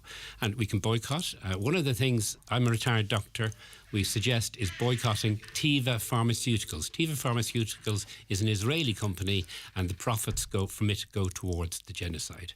It produces generic medications. So if you go into your GP, as I did, and he was giving me this medication, I spotted Teva on the bottle. I say, look, I hope you don't mind, but I'd rather have that medication from another company. Straightforward. And then, of course, there's loads of other companies. I won't name any names, but there's a fast food joint in Letterkenny, and somebody has told me recently from one of the independent fast food joints that he's doing great business because his international fast food joint has been giving free hamburgers to Israeli soldiers. And he said that has had an amazing effect on the youth and increased his business. So it's a great example where being moral is also good for business. So that's my simple note here. I want to talk to you about anti-Semitism versus anti-Zionism, because one of the things, and we saw a lot of debate in the UK with Jeremy Corbyn in recent years as well, and basically a situation developed where effectively opposition to the state of Israel became conflated with anti-Semitism. Now, as you've said, you are predominantly a religious group, and you have zero tolerance for sectarianism and for sectarian defamation. You would not in any way present yourself or your colleagues as anti-Semites. But I would imagine you would be relatively comfortable with the phrase anti-Zionist. Yes. Our group which has been running for about 10 years now, is a group of moderate Jews and Gentiles, and every week we have a discussion on Zoom about the situation in Palestine. And our stock phrase is, we are against any form of sectarianism, and what is more important in the current context, we're against any form of sectarian defamation, either open or, what is more common nowadays, insinuated. And we are very happy to help anybody who is having problems in this respect to come to us, because we've many lawyers in our group, and we've received a number of apologies from people who are using that tactic against our members, and people have apologised to us. So, I mean, it does need, and I think it's an interesting one, because, I mean, what happened in the UK probably didn't help in terms of that debate that was going on there, because, I mean, effectively the conflation of opposition to the actions of a state with anti-Semitism, basically, I suspect a lot of people are thinking, oh, if I speak out against what Israel is doing, am I laying myself open to the charge of being anti-Semitic? And that is something that people would worry about, because obviously there is, behind the history of Judaism, obviously we have the Holocaust, and so much goes back to that, and you know, so much debate gets wrapped up in these issues of, am I being anti-Semitic? And if I'm being anti-Semitic, am I in some way negating what happened during the Holocaust? Then others will say, look, I mean, given the experience of the Jewish people, surely more than anyone, they should understand issues of genocide.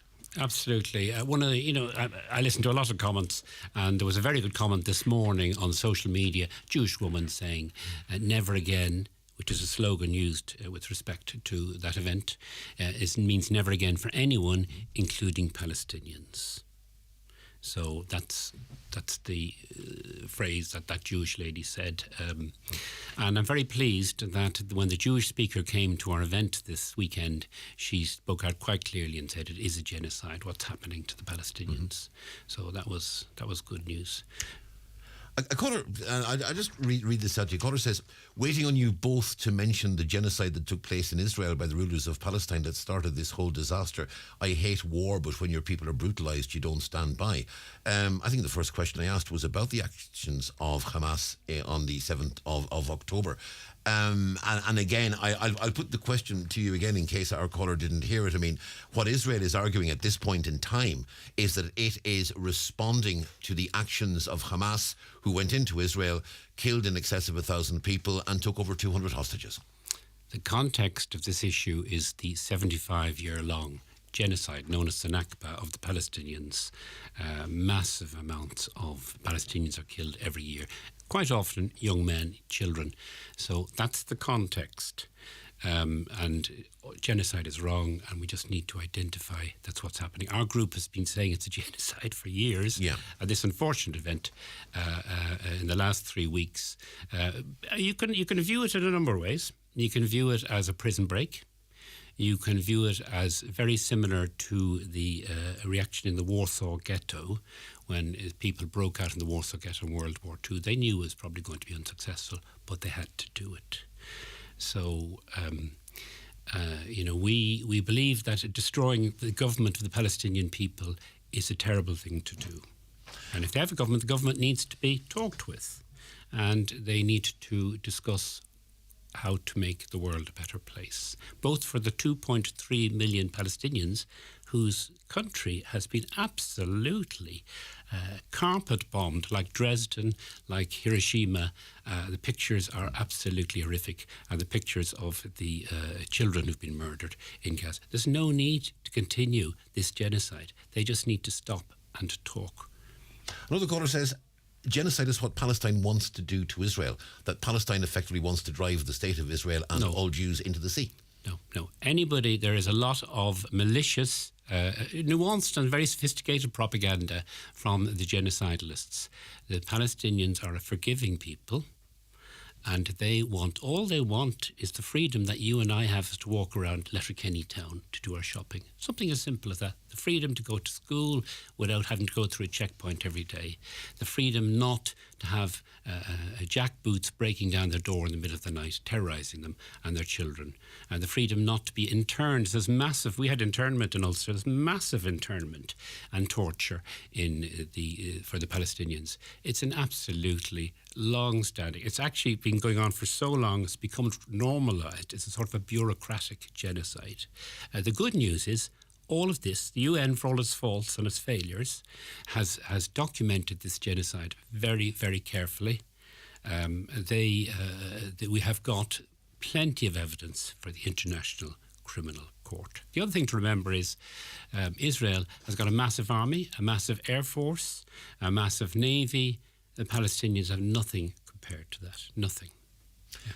And finally, I'll put this to you. A caller is asking, does your speaker condemn Hamas? And in particular, does your speaker condemn the use of hospitals by Hamas, which is leading to the activities of the Israeli army? Effectively, what they're saying is Israel is attacking hospitals not because they're hospitals in which Palestinian people are being treated, but because they're buildings in which Hamas have bases and buildings which Hamas are using for military purposes. He's speaking nonsense. Our group is apolitical. One of our mottos is founded on love, focused on truth, and there's been a lot of mistruth about the genocide of the Palestinians. And just a thought experiment is, can you imagine if Letterkenny Hospital was blown to bits because somebody said, there might be some bad people in there? No, it's no excuse to murder men, women and children lying in incubators, pregnant women. There's no excuse whatsoever for that type of behaviour. Dr. Joseph O'Neill, thank you very much indeed for speaking to us this morning. Thank you. That's Dr. Joseph O'Neill there from the Letterkenny Palestine Group and also Interfaith for Palestine. And as he said, there are demonstrations at 12 noon every Saturday in Letterkenny. They will continue, I take it, this weekend and into the future. Joseph, thank you very much indeed. Watch the show live now on YouTube, Facebook and at highlandradio.com. Clamp down on calf rules. For more in your Farmer's Journal, here's Paul Mooney. We reveal the new proposals which could keep calves in farms for longer, and a ban on Jersey genetics. New €2,000 eco scheme payments hit farmers' accounts. Lump sum payment for farmers who join new organic scheme. Support package for Shannon Callow's farmers imminent. All the latest from the IFA election debates and where to cast your vote. Plus your definitive guide to chainsaws. All inside this week's Irish Farmer's Journal. You cannot afford to miss it. Stay warm for less this autumn with Homeland. 5-pack wood logs, buy 3 for €13. Hardwood log crate for 150 kg, only €329. Nationwide delivery available. Shop in store or online at homeland.ie. M&S Christmas food to order is here, with our range of succulent Irish turkeys and a whole lot more. Spend €50 online with Sparks now and get €10 off your next food shop. This is not just food. This is M&S Christmas food. See marksandSpencer.ie for details. Attention all home and business owners. Are you looking for the best value for money when it comes to plumbing and tile solutions? At McDade's Bathroom Plumbing and Tiles, our experienced staff are ready to provide top quality services and products that meet your needs and exceed your expectations. Our focus is on providing expert advice and top quality products. McDade's Bathroom Plumbing and Tiles showroom in Buncrana is dedicated to delivering great value for your money. Visit our showroom today. Why leave all the magic moments or great scenes you've captured on your phone sitting there or in the cloud when you can have them printed at McGee's Chemist? Using the McGee's app or one of the in-store kiosks, you can upload your photos from your phone, Google Photos, Facebook or Instagram and have them printed instantly within an hour or in by 10 and ready by 5. See mcgees.ie for more details. Hold your memories in your hand with McGee's Chemist, Letterkenny. Test drive the Suzuki Ignis at Barry Brown Cars Milford at their test drive weekend on Saturday 4th and Sunday 5th of November. You could secure your brand new 241 Suzuki Ignis on November 4th and 5th at Barry Brown Cars Milford, your main Suzuki dealer in Donegal. Finance is subject to status, terms and conditions apply. This is the 9 till noon show on Highland Radio, and you're very welcome back to the programme. Just a few of your comments before we go to our next call. Caller says, this war has me totally confused. How do they get rid of Hamas? So asks a caller there. Also, just want to mention that if you want to get in touch with the programme, you can do so 086 60 25,000 for your text or WhatsApp messages, 074 91 25,000 if you want to give us a call.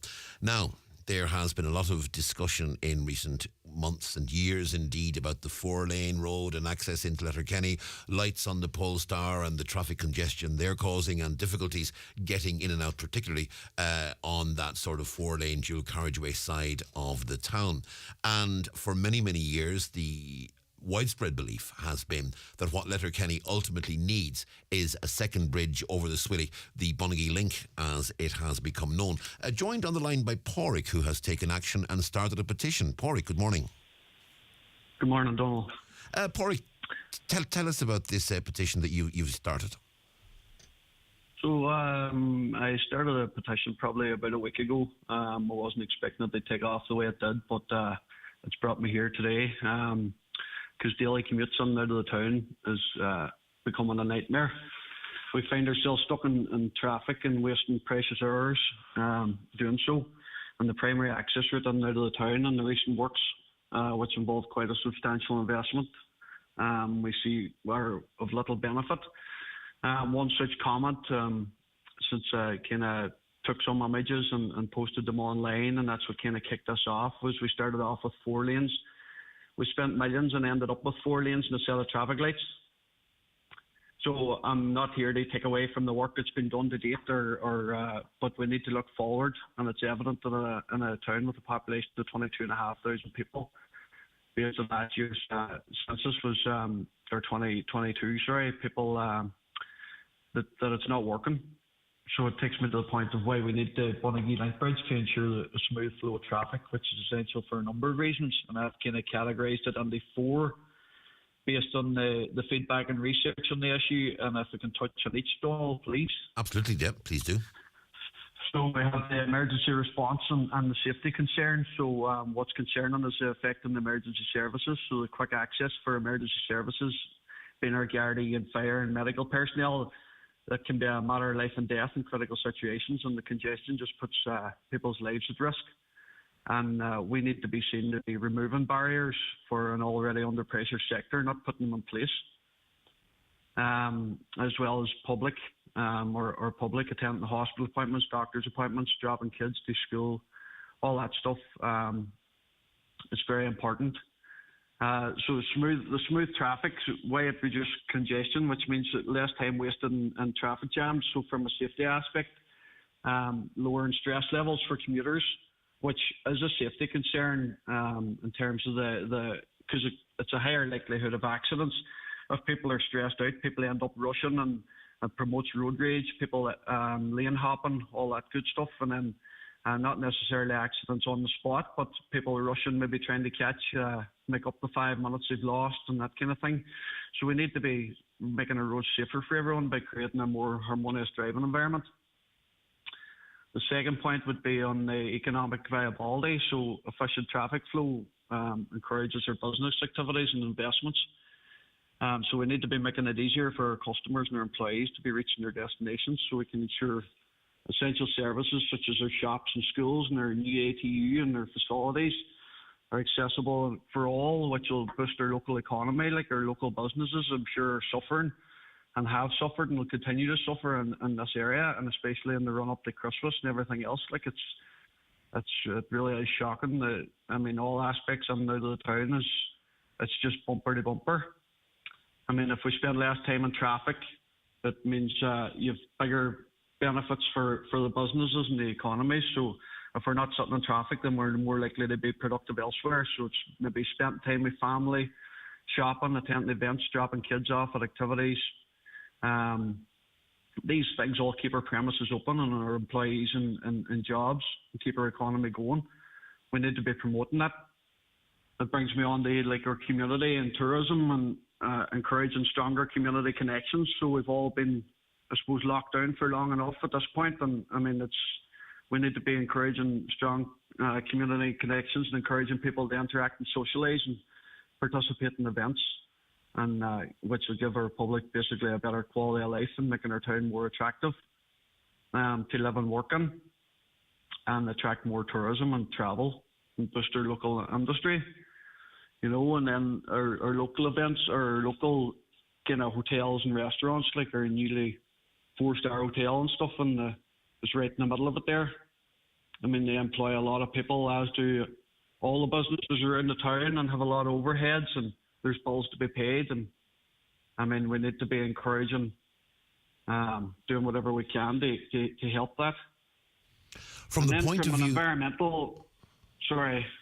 Yeah, I was going to say, from the point of view of the economic argument, has the economic argument been made sufficiently to government by local politicians? Because certainly what you were saying there, and what the widespread belief in the wider area would be, is that the new bridge would improve the local economy by improving access, by making the area more efficient in terms of transport, and by improving traffic flow. Do you think that economic argument is being articulated strongly enough, and that there is a sufficient understanding that there would be a very, when you look at sort of cost-benefit analysis, that it would come out very positive on the plus side?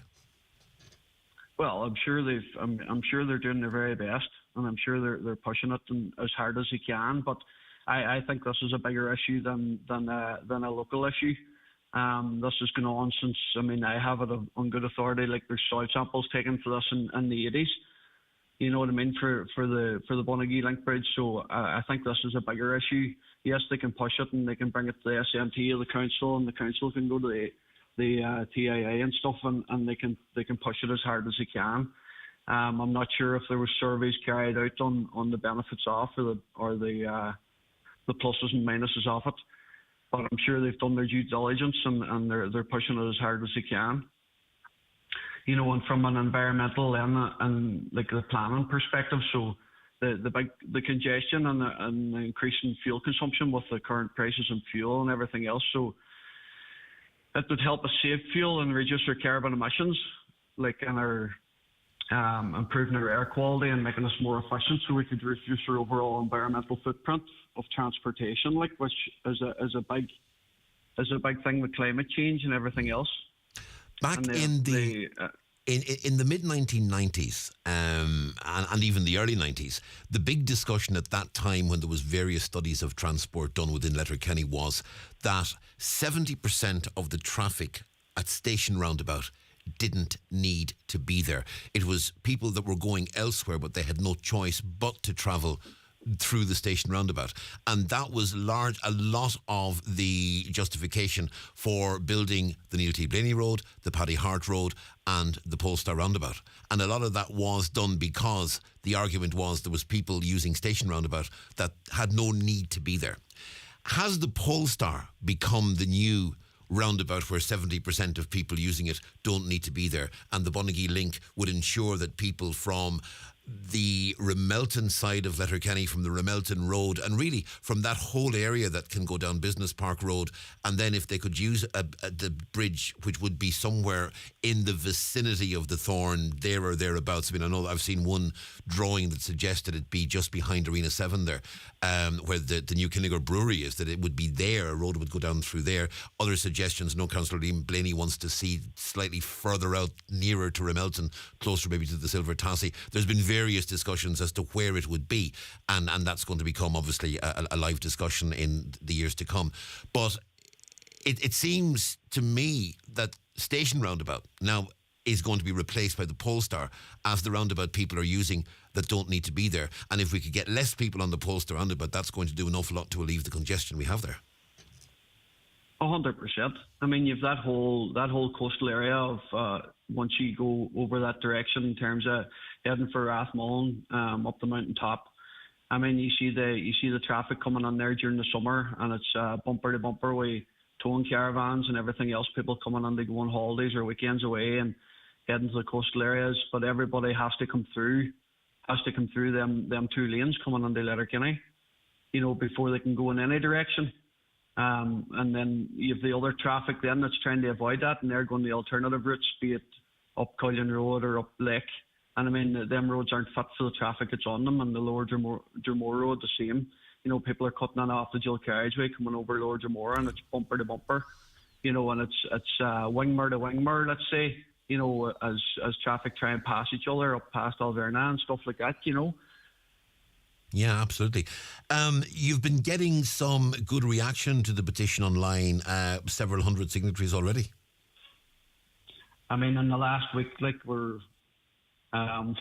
kicked off and sent out a few photos online, and then I kind of thought to myself, well, I mean, rather than raising it with the politicians, because as I say, it's gone on 30 plus years, try and do something ourselves, and obviously have them backing us as well. But I mean, it's trying to push it as hard as we can and try and get it resolved as quickly as possible. I know it's not going to happen before Christmas, but perhaps in the interim we can look at some alternative arrangements around the area for traffic and in and out of the town, because people just aren't going to come to Letterkenny to shop. They're going to go to Strabane, or they're going to go to Derry. So I mean, we need to find maybe a facility somewhere outside the town where we can do like a park and ride or something as an alternative. In the meantime, maybe for around the Christmas period, maybe facilitated by the SMT and the council, to ensure that the businesses continue to reap the rewards. No, that is an issue that has been under active discussion at municipal district level, certainly. But now whether they would have something in place for Christmas this year, at this point, I'm not sure. There's certainly a number of sites being talked about as potential park and ride sites. Now, we'd be cutting it very fine to try and get something in place, I suspect, for Christmas 2024. Christmas 2025 might be, an attainable idea. In terms of planning, because we spoke there basically about route selection, and, there's been some discussion about where this road would go, and there's a lot of studies being done. Now, we're not seeing the details, we're not seeing the information. The last report we had from Donegal County Council was that, a lot of environmental studies and environmental impacts are going on, and they're looking at route selection and they're looking at potential plans. Is there enough talk at the moment locally about where that road might go? And what the look of the Bonagee link and the roads either side of it might be? We're not hearing it. We're not hearing it, to be honest. If it is going on in the background, it's not in public view. It should be. I mean, if we're looking at a communication, a monthly communication or a quarterly communication or something where we can see what progress has been made. Because I mean, I've looked through in the last number of weeks, looked through over the history from Google searches and stuff, and it's, I mean, this is going on. There's a lot of, let's say, well, there's positives, and then there's like, yes, we're making good progress here and making good progress, and then it just seems to fall again, and it seems to be we're being drip fed kind of bits of information, and then yes, this is positive, and it hits the headlines for a couple of weeks, and then it dies away again, and it's forgotten about until such times as we're in a position like we are now, where we're struggling. And I suppose one of the big concerns was, as I say, about the emergency services. Like, and if there was a serious collision or something on the Manor Road there, how is the emergency services? What plan was put in place there for if we're sitting in 4 lanes of traffic for getting emergency vehicles out the road, where it's now we have a simple reserve there of concrete where we can't pull into anymore to allow traffic vehicles to pass, emergency vehicles to pass. It's really shocking, like the thought process behind this, like. No. Well, Pádraig, we'll be watching with interest what happens with the petition, and several hundred signatories already, as we've said, and I'm sure that number is going to increase. It's on change.org, yeah? It's on change.org/Bonagee Link Bridge, or it can be got on any of the social media platforms on hashtag Bonagee Link Bridge. Yeah, so if you go and search Bonagee Link Bridge, you're going to find that fairly quickly. Pádraig, we watch this with interest. In the meantime, thank you very much indeed for speaking to us this morning. Perfect, thanks for the invite. Okay, look, Pádraig, it's our pleasure. That's Pádraig there, who has started the petition on the Bonagee Link Bridge. And, we have been speaking about the Bonagee Link so much for the past, I would say 20 years at least. The new bridge over the Swilly, certainly 20 years, and probably longer. I just can't remember when we first had the discussions. But it certainly was not yesterday or the day before yesterday that these discussions started. Whether we're going to see progress, Donegal County Council saying, yeah, there is progress being made, and there is a lot of work being done behind the scenes. Now, as Pádraig says, we're not hearing necessarily what's happening behind the scenes. It might be no harm to get to hear that in the coming year. I want to say a very good morning to all those who are watching us on our Facebook pages and on YouTube as well. Good morning to Maggie, and also to Paul, to Audrey, and to Mari as well, and to everyone who's listening. Have a very good day. It's 8 minutes to 11 almost. We're going to take a short break. Back after these. New season of fabrics have arrived in store at Fabric World Maydown. On trend and in stock, we have all the fabrics you need. Thousands of curtains, upholstery and craft fabrics at incredible stock prices. Call in for your free curtain design and quotation at Fabric World Derry. Great Euro rates for all our Euro customers. Hi folks, Gavin here from Divers Hyundai in Letterkenny to tell you about 2 Grand Tuesday, our one-off used car sale event. This Tuesday, November 7th, all used cars at Divers will have €2,000 off the listed prices online. Yes, that's 2 grand off every car for one day only. No gimmicks, no games, no joke. That's 2 Grand Tuesday, this coming Tuesday at Divers Hyundai, Canal Road, Letterkenny. We're open 8 a.m. to 8 p.m. on the day. For details, see diversgarage.ie. Thanks. Oh, thanks a lot. Robert Mazel's Nashville Songbook is coming to Angrenon Theatre on November 8th. Let Robert take you on a musical and visual journey spanning 50 years of country music history. Tickets available from Venue Box Office or on greenon.com. Thanks a lot. Midterm sale now at Evolve Clothing Letterkenny Retail Park. Big brand discounts up to 30% off. Mid-season sale now on.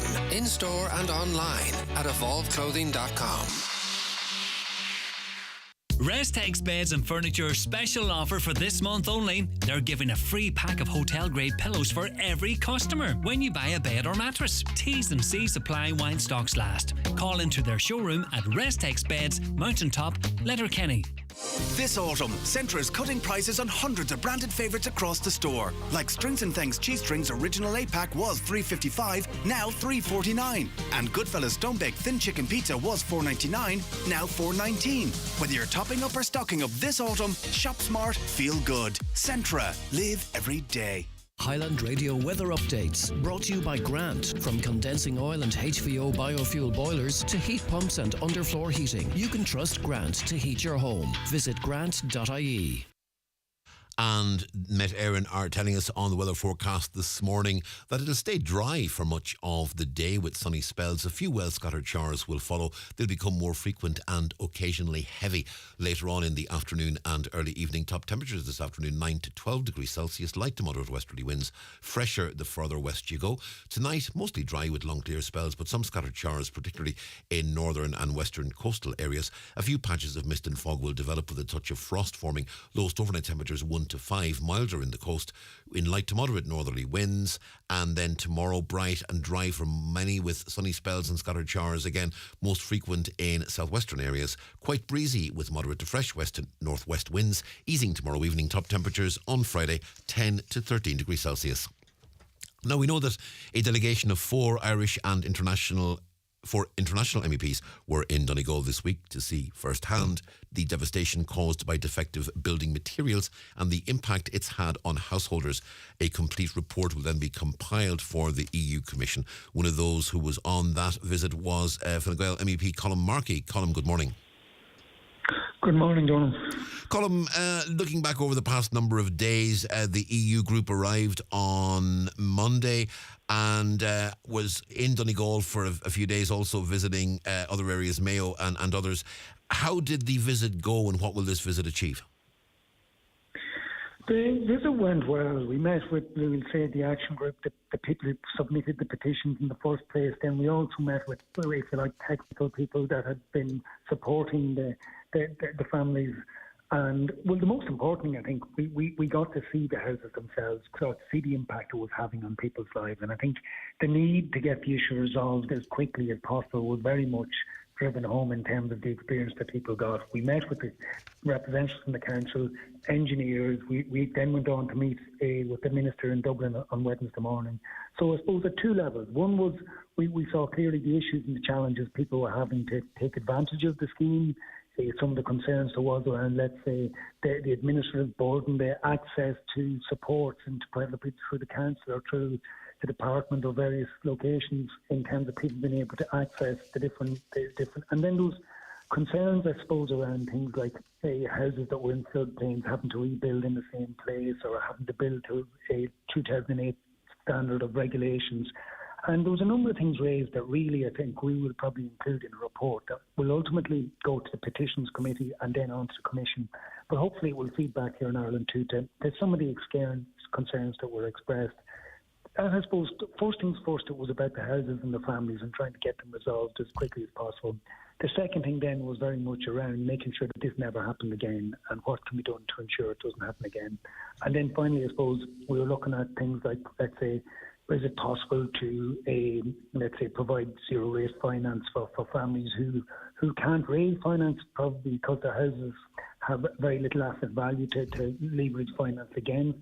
And on top of that, like that zero rate that they could, if you like, get bridging finances at no cost to be able to access the grants. So it's things like that. And one other big area, I think, is the idea of the shortage of skills to actually do the scale of the work that's involved and what has to be done. That ultimately people are talking about, if you like, the fact that there's a 100% redress grant to 420,000. People feel that may not be enough. I think one of the problems with that is the lack of skills. And if we can, increase the capacity to do the works, because if we ultimately don't have the capacity to do the works, no matter what size of grants you put there, the price is going to continue to rise. These issues are issues that have been well documented by campaigners and have been for quite some time.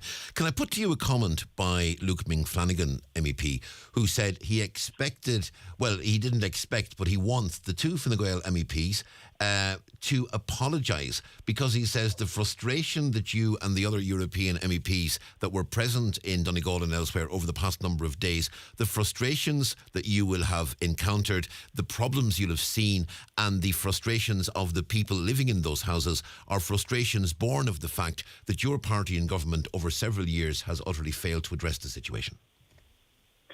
I think the Fine Gael government have put forward originally the 90-20 scheme, the 90-10 scheme, and now it's 100% up to 420,000. So they have put that in place. It's a package of north of 2.2 billion. So to say the government hasn't done anything in relation to this is just not fair. I think it's not enough. We need to do more. We need to address some of the issues that we've just talked about. And we need to address the concerns that people have, the like of whether or not foundations need to be addressed, whether we can get greater flexibilities and less bureaucracy in the system. It's clear people don't have the confidence to take up the scheme at the moment, and we need to address some of the issues around that and the roadblocks around finance. And that's what we're about here. We're not about starting pointing fingers of a blame game. I fully accept that we would like to have this dealt with years ago, but it is a complex situation. The finance has been put on the table. The finance isn't enough. It needs more, like the grants are put on the table, I suppose. But it needs more than that. It needs skills. It needs availability of finance so people can access those grants. And it's not just at the end of the day, the various stakeholders, like the government, the county councils, the banking sector, all the stakeholders that they have to come together to get this solution. I fully accept that it isn't as far on as we'd like it to be at this stage, but the only way we'll move on further is to deal with the issues and not looking to try and get a political score, make a political football out of it. We want to get the issue resolved, and that's where my concern is. So if we can at European level identify, let's say through the ECB, where we can get the finance, or indeed look how we can build capacity in terms of availability of skills. That's what we need to do, not start a political football that just drags the thing out for more and more years. Can the EU Commission give directions? Can the EU Commission give directions, or the Parliament give directions to the Irish government to speed up? Because certainly we've been speaking about defective blocks. First of all, Micah, then obviously other defective and deleterious materials came into the discussion. But I mean, this discussion has been going on for well over 10 years. And it's not a new discussion. It's not news, as it were, to people in Donegal that defective blocks is an issue. We know that and have known that for ages.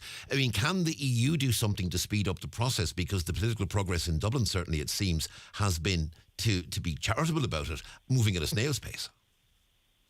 That's where we want to focus. We want to focus on a number of key areas, the like of the availability of finance. I think Europe can play a contribution in terms of that, and in terms of, let's say, the administrative burden, that to ensure that it's a streamlined system. All we can do ultimately is write a report. That report goes to the Commission, and hopefully that report will be taken on board at national level as well. We want to highlight the issue at European level. That brings, if you like, greater pressure at national level to act as well. But there are probably certain elements of it that we can have an impact on. But ultimately, it's also about highlighting the issue at European level to make sure it doesn't happen again, number one, and to support the families, and put the pressure back on at national to try and, if you like, reduce the roadblocks. And I certainly intend to engage further with the families and with the interest groups so that we can put into a report the things that will make a difference. And the like of, for instance, concerns about the if you like, elements of the scheme, that we either allay those concerns or address those concerns. It's one or the other. And I think those sort of actions are something that we can push to make sure happen. And one thing that I would like to see on top of that is when a similar scenario happened with Priory Hall in Dublin, there was a whole project group put together of all the stakeholders to drive forward the solution. That was proposed for here, but it hasn't even met yet. And we want to put that sort of pressure, the same as the pressure that was put on the Department of Housing yesterday when we met them in Dublin, about the different issues. We want to highlight the issues that haven't moved forward and put pressure on to try and move them forward if we can. Colin Markey, MEP, thank you very much indeed for speaking to us this morning. That's Colin Markey there, Fine Gael MEP, speaking about that delegation from the EU that visited Donegal over the past number of days. 2 minutes past 11, time for the headlines. And we say good morning and sincere apologies to Donna Marie Doherty. Thanks, Donal. Good morning. A Midlands North West MEP has called for an apology to homeowners affected by defective blocks from his government party counterparts. It comes following a visit from European politicians to the county to witness firsthand the impact that defective blocks have had on such families. MEP Luke Flanagan says he feels people should apologise when they've done something wrong, and this was failed to be achieved by the Fine Gael MEPs who visited Donegal over the last 48 hours. Meanwhile, Fine Gael MEP Colin Markey says it's unfair to say the government has done nothing, but acknowledges that he would have liked to have the situation dealt with years ago. The Cathaoirleach of Glanty's Municipal District left yesterday's meeting with Uisce Éireann feeling disappointed. Councillor Michael McClafferty says the lack of progress was what has annoyed him the most. When discussing the slow progress of the work at Fulcara treatment plant, Councillor McClafferty was told that a foreshore licence was the issue. He says he's been waiting around 18 months for the licence to be granted. 3 teenagers arrested in connection with an assault in Sligo are due in court this morning. It happened on Mailcoach Road in the town on Halloween night. The 14-year-old victim remains in hospital. Local councillor Gino O'Boyle says the community is horrified by what has happened. Nearly 40% of workers have potentially overpaid their taxes over the past 2 years. The figures released to Labour TD Nash shows 38 and 39% of people failed to file a tax return in 2021 and 2022 respectively. It's estimated €180 million in tax refunds are due for last year alone. And finally, we're treating young adults like children when it comes to the minimum wage here. Some workers under the age of 19 only earned a fraction of the national minimum wage. It's set to rise from €11.30 an hour to €12.70 in January, sparking fears that hours will be cut for employees. Senator Marie Sherlock, Labour spokesperson on employment, says paying younger people less is discriminatory. Those are the latest headlines. We'll be back again with the next news update at 12 o'clock. Until then, good morning.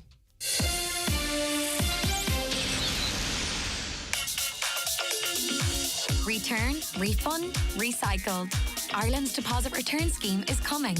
From the 1st of February 2024, when you buy a drink in a bottle or can with the return logo, you'll pay a small deposit. Once you're refreshed, return your empty, undamaged bottle or can to any shop or supermarket and get your deposit back. The result? Less litter, less waste, and better recycling for Ireland. For more, visit return.ie.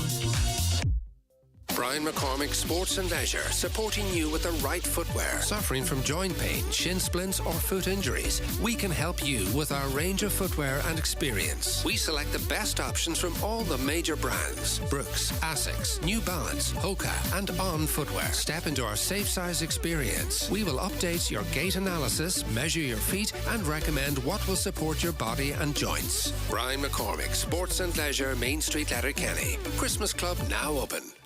Do you suffer from high cholesterol, menopause symptoms, digestive issues, anxiety, aches and pains, or a lack of energy? The highly trained team at The Natural Way Letterkenny can provide advice on natural remedies for a number of individual health issues. The Natural Way also has its own brand of herbal treatments to help fight fatigue, relieve digestive discomfort, maintain a healthy immune system, and alleviate common menopause symptoms. The Natural Way at Letterkenny Shopping Centre, your one-stop health shop. An exciting range of Highland events and trips are at your fingertips, and booking a place is now easier than ever on The Outlet at highlandradio.com. The Outlet also has Highland Radio merchandise ready for purchase. Bingo players, order your books through The Outlet and have them delivered to your door. Currently, there's a great selection of concerts and shows to choose from, including Bryan Adams, Michael McIntyre, Sister Act, Wicked and Hamilton. There's also package deals for our concert nights or the ticket-only option, and get details of an amazing country music trip to Spain next September. All this and more by clicking on The Outlet now at highlandradio.com. Looking for the perfect gift? Why not send them somewhere unexpected? Send them to the scene of the crime, where nothing is as it seems. Send them on a date with someone completely unsuitable. Send them to another land, a place where no roads lead to. Find the shortlist for the An Post Irish Book Awards at onpost.com/readerswanted and discover the joy of sending books, from novels to non-fiction. An Post, proud sponsor of the Irish Book Awards. It's the 9 till noon show on Highland Radio, into the third hour of the programme. Caller says the traffic around Letterkenny is a complete disaster. It's all anyone is talking about at the moment. The way the roads are designed is a nightmare, with the cycle lanes far too narrow. Now, joined on the line by Senator Niall Blaney, who wants to stress that the Bonagee Bridge is an absolute priority. Niall, good morning. Good morning, Donal. How are you? Very well indeed, thank you. Niall Blaney, I remember at the last election campaign there was a photograph taken of Micheál Martin along with Charlie McConalogue and Pat the Cope Gallagher standing in front of a big sign in Letterkenny close to Polestar roundabout that said Fianna Fáil in government will deliver the Bonagee Bridge. Yeah, we've been working very hard at that, Donal, and I suppose to tell you what happened since that, that project is now going with the TNT project, is now part of the TNT project. It's quite a large project which encompasses the Bonagee Bridge, the Belfast and Northern bypass, and the road out to from Letterkenny out to Lifford, joining up with the A5. And a lot of work has been done on that since, from the point of view of all the ground survey, which takes quite a lot of time. They've looked at the different route selection options. They've negotiated with all the landowners. And now a case study is being sent to government, which the Department of Transport has been looking through over the last month. And that'll be going to Cabinet for approval. I would expect maybe in the next 3 or 4 months or less. And what that'll mean, if approval is got there, it will then head to different planning. How close are we to route selection, do you believe? Well, as I understand it, that encompasses the route selection. I haven't seen what's gone to government, and they will approve it first. But as I understand it, that's what's gone to government, the route selection. That will then go to planning. The planning will also encompass the compulsory purchases of all the land, and by that stage, the new planning regime will be in place, whereby planning we should take 48 weeks, and at the end of that stage, you're looking at going to tender. Yeah, but I mean, compulsory purchases, by the time the compulsory purchase orders are drawn up and enacted, and all the legal work and pre-discussion that's going to have to take place, because obviously the preference would be not to go to CPO, the preference would be to get agreed sales. But we're talking probably 2 to 3 years for that CPO process to be got through completely. Then if we're talking another 48 for the planning process to be gone through, we're probably talking minimum 4 to 5 years before we even look at starting construction and going to tender. As I understand it, the compulsory purchase runs alongside the planning process. Right. So I don't envisage it taking that long to agree the land deals. That said, we can't determine that, and they could take a lot of time. But as I know it, a lot of negotiation has taken place with the landowners. They know what's coming, as I understand it. So I would expect the planning process to be complete, if started next year, to complete it in about a year. And at that stage, we should be very close to going to tender stage. Do you believe then that once that planning process is complete, that the government will release the funds that we can move on this? Because, as you say, this is being brought in with the 10T, which also involves the Twin Towns bypass, which has been on the cards for as long as Highland Radio has been on the air, and also looking at improvements to the Letterkenny to Lifford Road via Manor and linking in with the A5. I mean, realistically speaking, is money for all 3 of those projects going to be released at the same time, or are we going to see a situation develop where they're done in stages? And if that does happen, is Bonagee going to be prioritised over the others? Because if it is, then I'm sure people in the Twin Towns would have a lot to say about that. As I understand at the moment, and in discussions with Minister McConalogue, is that the business case really is a decision the government need to take, and that's why it's with Cabinet now as a business case. that everything is on their table. So they'll know what the budget is, they know what the ask is. So the preparations will be in place if government decide that this project now goes ahead. Before, you'd been waiting for tender stage, but the business case now is the big decision, and we're not too far off that point. Moreover, the A5, I suppose back a number of years ago there was a negative knock on it from the point of view of the review, the judicial review that took place. One has taken place more recent times, and we expect this side of Christmas there'll be a decision on it, and I expect that to be more favourable this time than the last time, because there wasn't very much thought put into the last one. This time our own council got involved, Monaghan County Council got involved, the emergency services got involved, everybody really using the A5 got involved, and I think that the review in the A5 this time will have a much more overarching look at the needs and value of the A5 and what's necessary on that route to provide for the whole region into the future.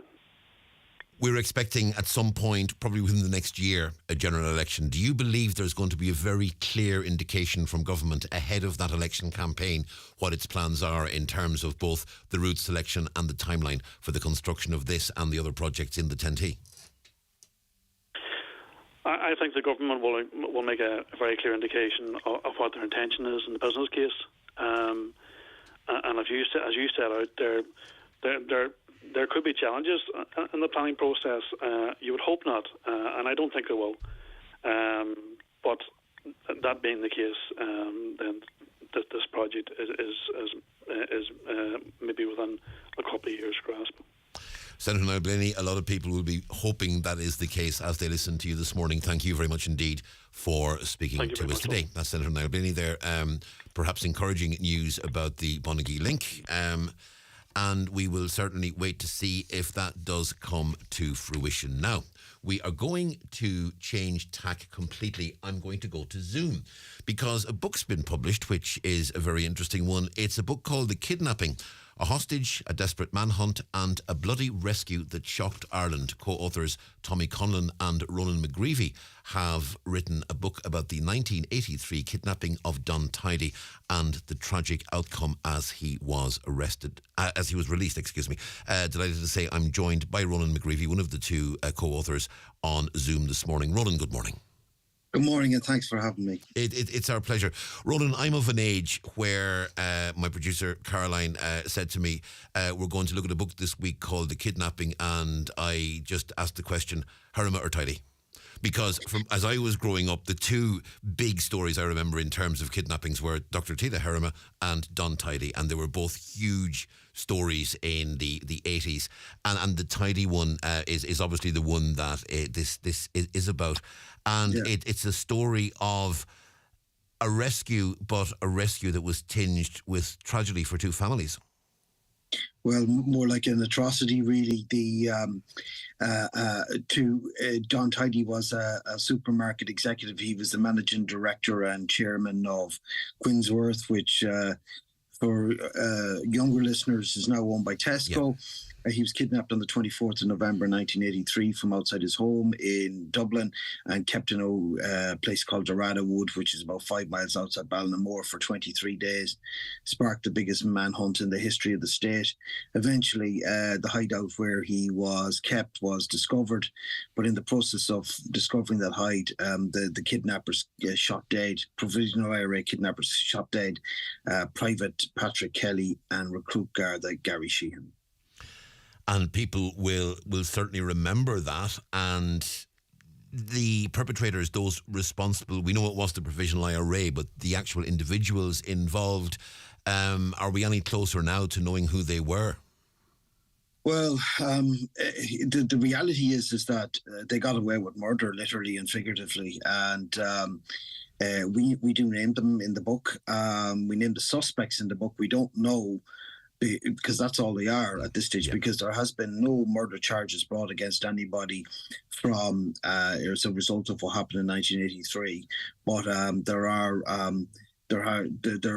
there have been strong suspicions over the years as to who was involved.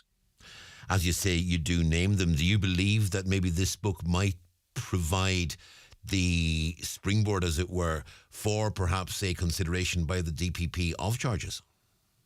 Well, I mean, there's no what do you call it, statute of limitations in relation to murder. So it's still a live investigation. Though at this stage, I'm not sure whether or not a prosecution will be ever be brought. But what I do think is that I hope in some ways that this book brings a modicum of justice to the families of Kelly and Sheehan who've suffered all these years, and that their story's finally been told. Tommy Conlon, your co-author, is a native of Ballinamore, which is very close to Dorada Wood, as you said. You also are a native of Leitrim, so for both of you, I'm sure, as well as taking a professional interest in this, you'll have taken a personal interest in this because the county of Leitrim, over the course of the kidnapping and its aftermath, I mean, the county of Leitrim was besmirched in many ways as a result of what happened. Yes, well, I mean, the story's personal for both of us. I mean, Tommy saw the ambulances removing the bodies from Dorada Wood the day after the kidnap. And I mean, I'm from Carrick-on-Shannon, which is 16 miles away from Ballinamore. What I have found interesting over the years is not how this event has been remembered in Leitrim, but how it has been completely forgotten about, to the extent that there is no memorial to either Gary Sheehan or Patrick Kelly in Leitrim. David Kelly, who's the son of Patrick Kelly, was down at our book launch in Ballinamore, and he told a very poignant story about himself and his brothers coming looking for Dorada Wood, where his father was shot. And he couldn't find it because there are no signposts. There's no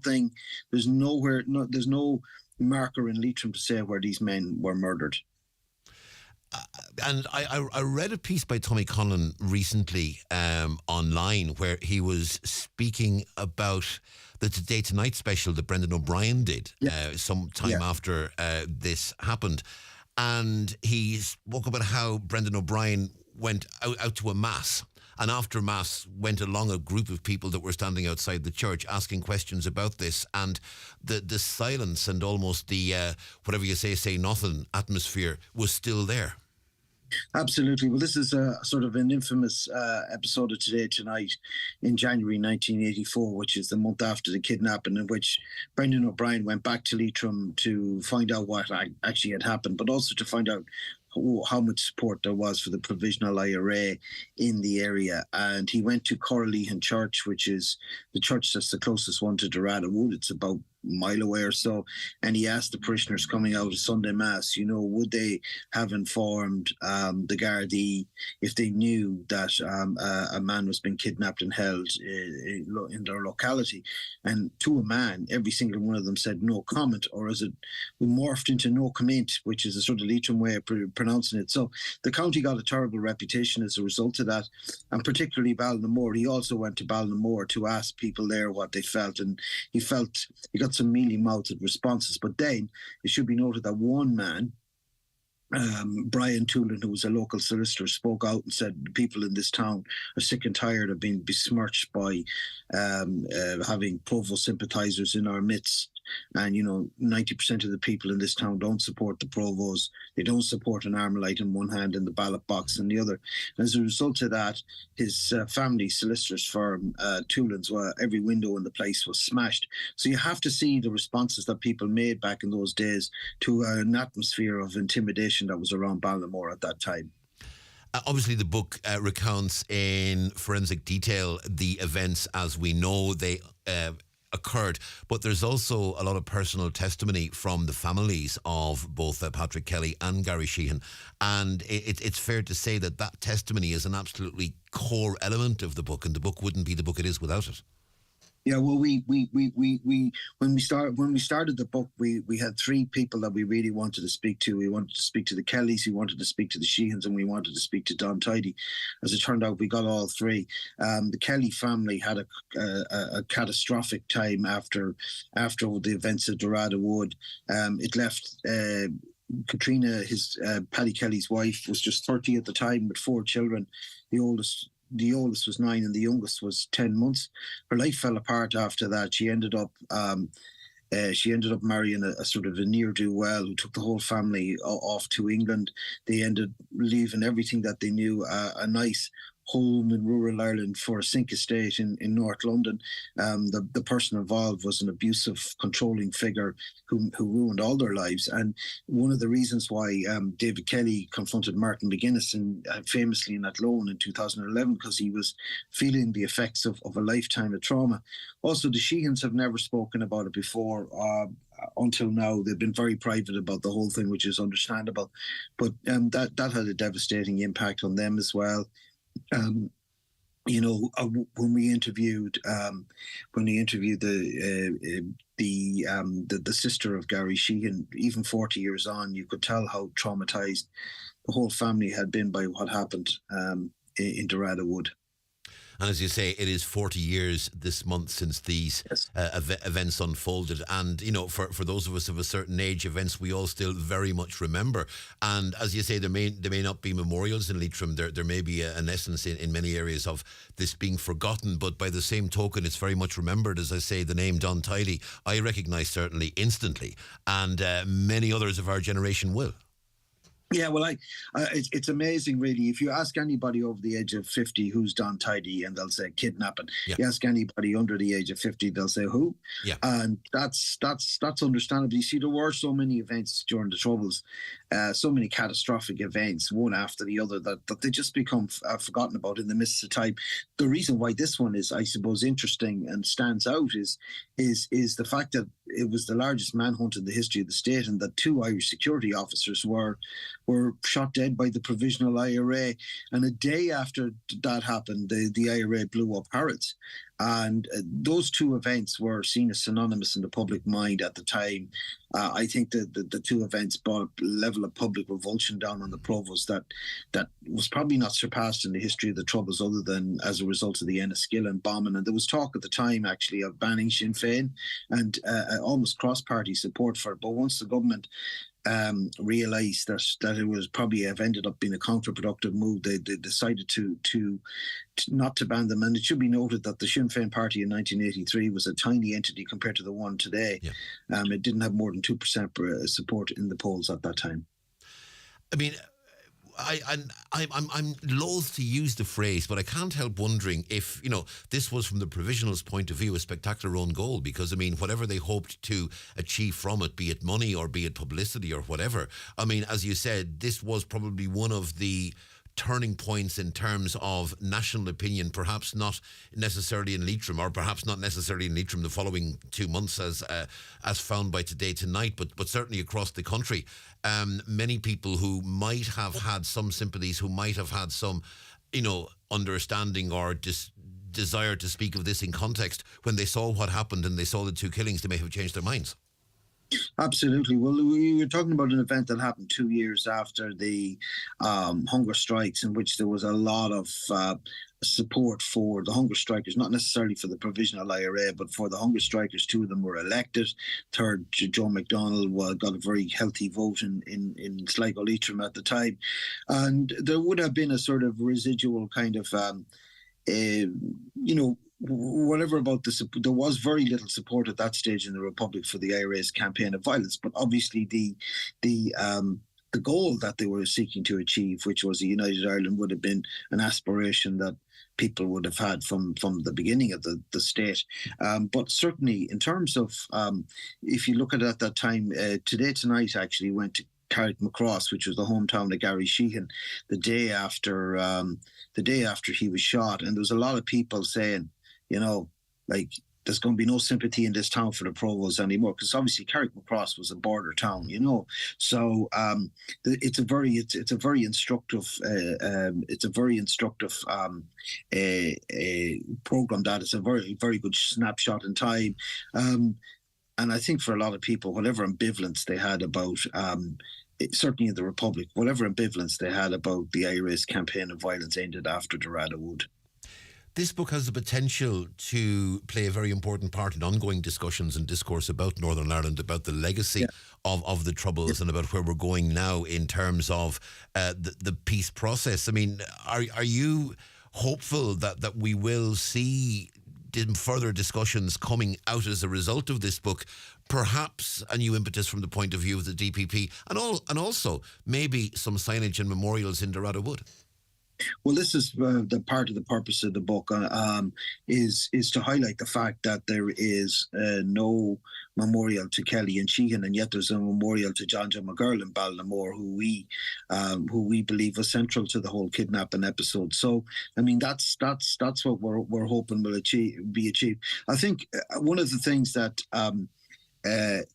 Brian Dobson launched our book last week in Dublin, and he talked about legacy being a two-way street. Now, we've had all this talk about the British Legacy Bill and the fact that they're stopping prosecutions, and that this is universally opposed by all the parties in the north and in the south as well.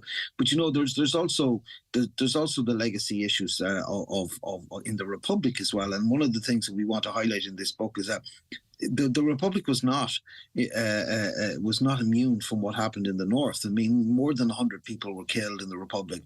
11 guards were shot dead by Republicans.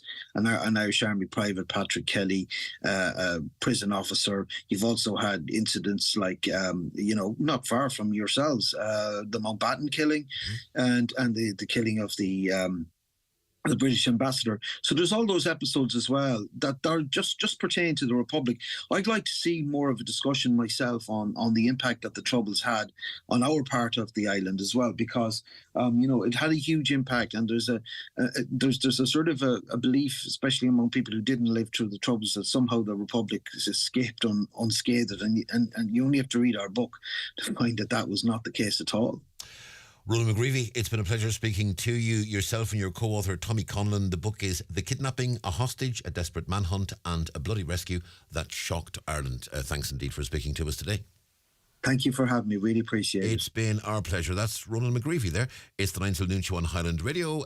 29 minutes past 11. Time for a short break. Back after these. The county's #1 talk show. The 9 till noon show on Highland Radio. Good morning to you. How are you all keeping? I hope you're very well. Hello, darling. Hope you've started packing. Mum. We're dying to see you this Christmas. The tree's up already. Mum, I don't know how to say this. What's wrong, pet? I can't come home this year. It's just too expensive. Oh, sweetheart. We'll miss you.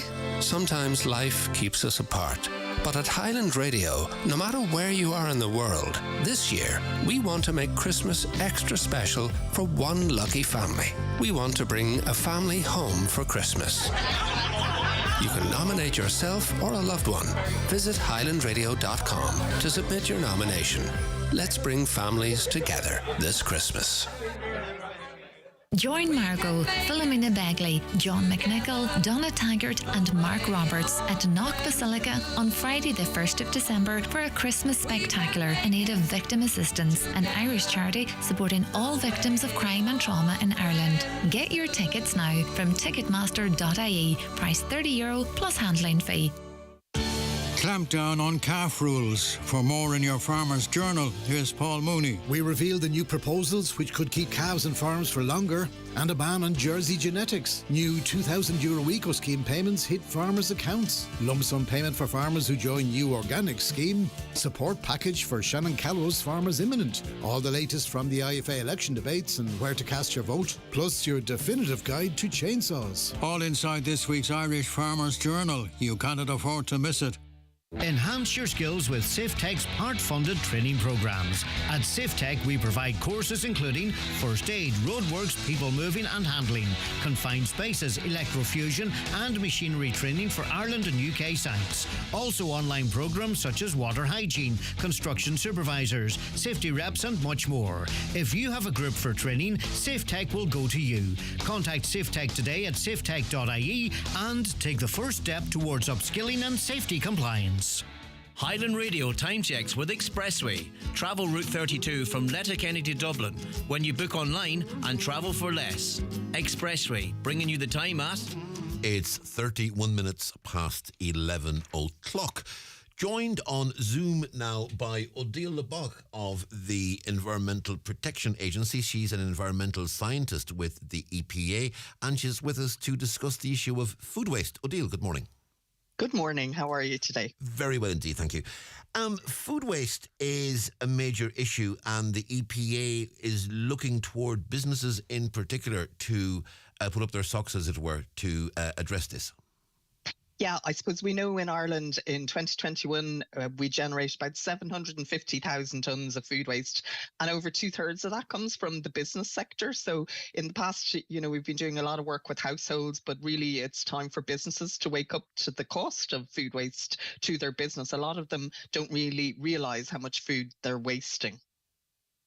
And are we talking specifically businesses in the catering sector, or does it go beyond that in terms of canteens and things like that?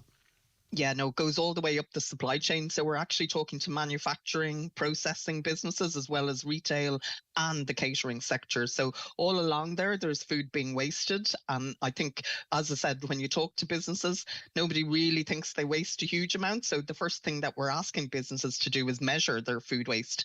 And that's why we've launched the Food Waste Charter, to get that buy-in from businesses. So you're presumably then talking about waste that's discarded during the processing periods where, it mightn't be a food product as we would recognise it on a plate, but it's the byproduct of processing, and a lot could be there that could be reused and recycled, as it were, if it were properly processed and passed through. Yeah, and I think, a lot of businesses, they're focused, they view waste as being just part of doing business. And, it might be going for composting or anaerobic digestion. But really what we're also getting them to look at is that could be valorized in some way and moving it up what's known as the food use hierarchy. So if we're to reduce food waste, we really need to prevent the waste in the first place. So it's looking at our processes. Is there equipment that needs to be recalibrated? If you're in the catering sector, are you over preparing? Are your menu portions too big? So the idea behind the measurement is that'll start to identify the systematic areas that you need to look at, so that you're working on the most impactful thing, that you're not just thinking what you need to do and maybe doing, working on a project that doesn't have that much impact. So the measurement gives you the insights into where you need to focus your effort. Is there a need for some form of national procedure and protocol whereby waste can be properly, be it shared or be it brought to central processing centres? Or, for instance, if the byproduct in a factory that processes meat, for instance, if the byproduct there could be used to make cat food or something, I'm not plucking that from the top of my head, but I mean, are there ways of maybe looking at how waste can be repurposed and perhaps shared with other businesses be it through a central, I don't quite know how to phrase it, but, is there scope for the state and the EPA to become involved here? Yeah, well, some of that is happening already, and I suppose a lot of it does lie with the business, in that we need to know what we're dealing with. They do need to measure this and identify where it is, and I think that's what we're finding is there's slight differences in what people are measuring, what they're counting, what they're talking about. Even in terms of, the term byproducts, some people call them co-products. You've got byproducts, you've got, and actually in legislation, the byproduct is a specific thing. So even that is why we've come up with the measurement protocol, so that we're all talking about the same thing. And where there might be things like clusters and that, it'll help identify those things as well. So I think really we need to make sure that we get the facts right first and know what's out there, and that'll help. If there's these kind of things that are, large scale, that have potential, businesses are looking at innovation and that those types of ideas. So, you already have businesses maybe in the seafood sector that are sending shells to vitamin industry, the calcium in shells. So like a lot of that is happening. So really, if the more data we have about this, the more we can identify the potential for that as well. Yeah, we've seen, for instance, in the packaging sector, we've seen the growth of repack in recent years. In the electronic sector, we've seen and the processing of old electrical equipment. And maybe what I've been maybe trying to get at in my clumsy way is there scope for something like that, for a repack for food? Yeah, look, that's a really interesting idea. I suppose that, these are known as producer responsibility initiatives that, they exist. And I think there's also an idea of doing one for textiles. I think, doing one for food, maybe, I suppose what we're trying to do before we get to that stage, maybe, and creating those extra burdens on businesses, is come up with the voluntary approach. And that's why we're trying the charter. The idea being get businesses to sign up to a voluntary approach, work it out as a bit more flexible maybe than regulation and that kind of regime that's needed for the likes of Repack or the We Responsibility Initiative as well. And it also gives that scope to work out what works, what doesn't work. And, but we don't have very long to achieve this. We have to reduce food waste by 50% by 2030. So I suppose this is why we're calling to businesses, join the voluntary agreement, the charter. Now, let's see, can we make it work? There has been a signal from government that they might look at doing something a bit more formal. And we know there's also other things like the corporate responsibility directive that's coming down the line. So there is a lot of things happening. And really, we want to see, can we make this work in a voluntary way first? But we need buy-in from business to do that. There is a forum taking place on this day week, Thursday, November 9th. Is that something that businesses can join online and perhaps get more perspective through that? Yeah, no, it's free to register, so they can sign up at epafoodwasteforum.com, and that you will hear about businesses who have been doing this and their experience in working in this. You'll also hear a bit more about the charter and what it involves, the measurement and the action that's needed, and hopefully that'll help businesses push them over the line to sign up for this and get them involved. There is that collaborative effort we're looking at. I think one of the key things here is, we need businesses in the same sector to talk to each other, but we also need businesses across the supply chain. They might need to talk to a supplier rather than their a similar business to understand maybe something that's happening that'll help them reduce their food waste. So a lot of the idea is bringing us all together. We can facilitate the dialogue, but businesses need to take the action. We can't do that. And that's why we've also teamed up with 5 of the state agencies that have influence over the food and drink industry. They're already out there supporting them. And really the key here is we all need to work together to get that effort that's needed to achieve that target. One figure that struck me is the fact that up to 10% of global greenhouse gas emissions are caused as a result of food waste. Yeah, for a business, it actually makes complete sense. You're saving money, so you're reducing your bottom line. A lot of businesses are focused on carbon and net zero, so reducing greenhouse gases is in their strategy. So it's a no-brainer from a business point of view. Obviously, we're trying to get Ireland to achieve something, but there's the business case is there for it as well. But it can be a bit challenging once you don't have the data to focus. So this is why we're getting businesses to look at the measurement and maybe come out of that, be able to make the case to the higher echelons in a business, say there's an issue here, we need to work on it, here's the data, and also to monitor the improvement as we're going along as well, which is really important. We need to capture what's happening. There's already some great stuff happening out there, but nobody's really measuring it. So you can't say what you've achieved. So for us, that's the key focus here, is capturing it all, but getting everyone measuring in a consistent way so that we know what we're talking about. Odile Abal, environmental scientist with the EPA, thanks very much indeed for speaking to us today. My pleasure. Thank you. Thank you. That's Odile there. And that forum is taking place online on this day week, Thursday, November 9th. And you can register for that if you go on to the EPA's website. And just give me 2 seconds now. Just look at my piece of paper here and tell you that website is epafoodwasteforum.com. You can register there. Just a few comments before we go for a break. Caller says park and ride for Letterkenny. Why? There are bigger towns in this country that don't need it. If the proper planning was put in place, we wouldn't need it. The road between the Dry Arch and the Polestar is the biggest waste of money spent in the past 50 years. What was the point? How has it enhanced the drive into town? So asks the caller. Just a few more of the comments, and obviously a lot of comments about the roads. It took them 3 years to make a 4-lane road into a 4-lane road with traffic lights. We'd be lucky to have a bridge built in 20 years. The government need to pull up their socks and responsibility allocated for this project to go ahead. What say had the councillors in this road? If they had a say, they should have promoted the new bridge first. We had 4 lanes. We still have 4 lanes. Waste of taxpayers' money. Now, part of the problem, and that is that the 4-lane is not actually Donegal County Council controlled road. Just as we discussed yesterday, the road through the Twin Towns with Councillor Patrick McGowan, the road in Letterkenny, that four-lane road, it's the N56. It is actually a road that's under the control of TII, Transport Infrastructure Ireland.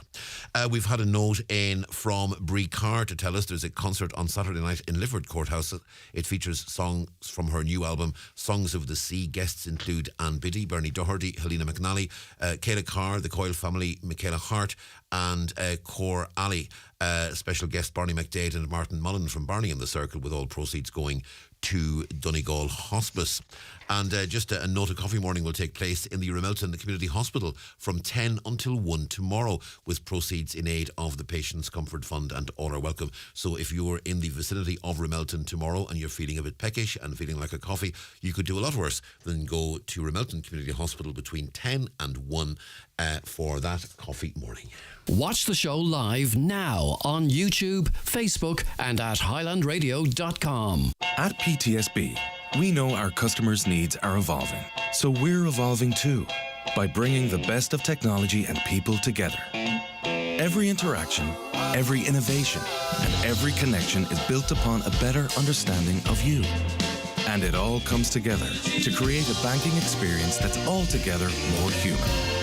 PTSB, altogether more human. Permanent TSB PLC trading as PTSB is regulated by the Central Bank of Ireland. HSE Community Healthcare Cavan, Donegal, Leitrim, Monaghan, Sligo Children's Disability Network teams work to empower and support the children and families who use our services. Cavan, Donegal, Leitrim, Monaghan and Sligo are looking for newly qualified and experienced dietitians, occupational therapists, physiotherapists, psychologists, social workers and speech and language therapists to work as part of our teams. Be part of our team in your area. Be part of their lives. For more information and to apply, please email briege.byrne@hse.ie.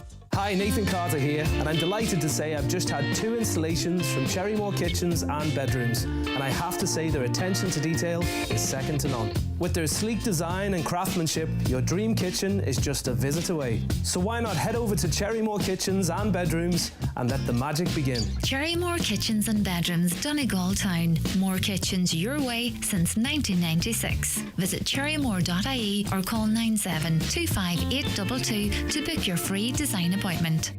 Are you ready for Deal a Day November? Irwin Expert Electrical are bringing you mega savings this November on your favourite brands like LG, Samsung, Dyson and Fitbit. Shop smart, save big and stay tuned to Irwin Expert Electrical on social media for the exciting daily deals. All eligible for the Christmas layaway service. It's important to you to know where your food comes from. Isn't it just as important to know where your information comes from? It's not always easy to verify what you see, read or hear, but now there's help. Visit www.bemediasmart.ie. Stop, think, check. Be Media Smart. Brought to you by Media Literacy Ireland, supported by your local radio station. There you are, at the counter in your local shop to pay for a coffee and a bun. A little midweek treat. And why not? Only to look up and see the display of scratch cards. And you think, why not treat yourself to an all-cash scratch card too? A win really would be the icing on the cake. With millions in cash prizes to be won instantly, the next time you're in store, ask for any all-cash scratch card. The National Lottery. It could be you. Play responsibly. Play for fun. Come along and join the team at Homeland Letterkenny for a festive evening in store on Thursday the 2nd of November from 6 till 8 p.m. Enjoy festive music and save 20% off Christmas lights and artificial Christmas trees on the evening. Mince pies and refreshments for all. Visit homeland.ie for more information. Cílíonn fís nílis nach méid éon bhás ná drochar tú bhóithir na hÉireann faoin mín fithe chuige. Be ról ulmhór ag córas sa bhálteach do fiabhsathe leis stig de clí, agus ag technoliacht forráimethe nua chun ar moithre a dhéanamh níos sábháilte. Agus tá an gléas nua tástála drogaí le taobhan bhóthir ag cabhrú freisin le dulaí le teamant faoi cheannachar drogaí ar na buithre. Níl an sin nach roinnt in na bailí inar féidir le hÉireann fís nílis a bhaint amach. Ganín bhás ná on drochar tú ar na buithre faoin mín fithe chuige. Fáid héile ólas ag rsa.caí. Teachtarachta údarás am bhálteach At On Post, we believe in giving you more power over how you bank. That's why AIB and Bank of Ireland customers can now lodge and withdraw money at any of our 900 post offices across Ireland 6 days a week. That's right, your bank is in your post office for personal and business banking alike, meaning you can bank wherever you live or work. Visit your local post office or onpost.com/everydaybanking. On Post, your money for your world. Allied Irish Banks plc and Bank of Ireland are regulated by the Central Bank of Ireland. Exciting news from Nissan at iMotors, introducing our special 2-for-1 offers for a limited time. Purchase any 2-for-1 Nissan, including the Duke Petrol and Hybrid, the Qashqai e-Power Hybrid and the X-Trail e-Power Hybrid, and receive a complimentary 2025 Nissan at no extra cost. It's a 2-for-1 deal you don't want to miss. Or you can choose a €2,000 bumper trade-in offer. Also 3.9% finance options or 0% finance for the Nissan Leaf, our eco-friendly electric vehicle. Don't miss out. Visit iMotors today in Letterkenny and Malin. Highland Radio weather updates brought to you by Grant. From condensing oil and HVO biofuel boilers to heat pumps and underfloor heating, you can trust Grant to heat your home. Visit grant.ie. Dry for much of the day with sunny spells, some well-scattered showers. They'll turn more frequent and occasionally heavy in the west and southwest later. Top temperatures today 9 to 12 degrees Celsius, light to moderate westerly winds. Tonight, dry for most areas with long clear spells, but some scattered showers will continue to feed into northern, western and southwestern areas. A few patches of mist and fog with frost forming. Lowest temperatures 1 to 5, milder along the coast with light to moderate northwesterly winds. Tomorrow, dry and bright for many, some spells, particularly in the southwest. Top temperatures on Friday 10 to 13. Before we go on, I want to share with you a response we've had from the HSC. Now, earlier this week, we spoke to Donal, the parent of a child with Down's syndrome, who was told by a professional during a care meeting that children with Down syndrome were lazy. And grave exception obviously was taken to that particular statement. Donegal Down syndrome did raise a complaint with the HSC, and we obviously contacted the HSC as well for a comment. We've had a response. Response reads, the HSC Children's Disability Network teams in Donegal provide specialist support and services for children with complex needs arising from their disability aged up to 18. The CDNT supports a child's development, well-being and participation in family and community life. The team members will work within an interdisciplinary team model. The team consists of speech and language therapists, occupational therapists, physiotherapists, psychologists, social workers, social care workers, clinical nurse specialists, administrators and other support such as autism therapists, community facilitators and family support workers, depending on the area. The team is managed by the Children's Disability Network manager. With regards to the comments posted on the official Down syndrome page on Monday of this week, Community Healthcare Kavanagh Donegal Leitrim Monaghan Sligo wishes to reassure all parents attending the CDNT service that it is never their intention to cause distress or worry to any family. The concerns raised are taken very seriously. An investigation into that will take place. The HSC apologises to the child and family in this case that the level of service received was not at the level the family would wish it to be. So confirmation from the HSC that the comments that were allegedly made are being investigated, and they apologise that the service received wasn't at the level they would wish it to be. Now, we want to move to issues of tourism, because the Wild Atlantic Way, it's emerged, is on National Geographic's annual Cool List. The Cool List ranks National Geo's 30 most exciting locations in the world for holidaymakers, and it recommends to visitors the Wild Atlantic Way, describing what they call the edge of the world lighthouse at Fannet Head in particular. Well, Elma Colleen is the head of brand and marketing communications with Tourism Ireland. Elma, a very good morning to you. Good morning, Donal. Elma, it must be very gratifying when you come across comments like this from a publication as respected and read as National Geographic. Absolutely. It is a great accolade, and we're always on the lookout for awards like this, but it's great to see, and it really puts Wild Atlantic Way on the hit list. And it's amazing how effective these awards are. You know, it gets a huge amount of publicity around the world. People are on the lookout, travellers are on the lookout for these lists to see what's happening in 2024 at a time when they're starting to think about their holidays and where they're going to travel to next year. So great news for the Wild Atlantic Way, and indeed for Donegal as well. The fact that Fannet Lighthouse was particularly singled out for praise, given that Fanad Lighthouse is about to undergo a major development with planning permission granted quite recently, actually, for a centre just beside it. That's really good timing from that respect.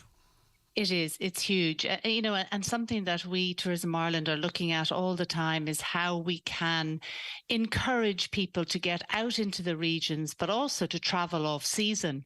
And it's great news. I know this year Fanad Lighthouse has extended their season into Halloween and are seeing the benefits of that, whereas they would have been closing earlier in the season in previous years. So it's great to see experiences like that, extending the time that they're open to allow more international visits, travel.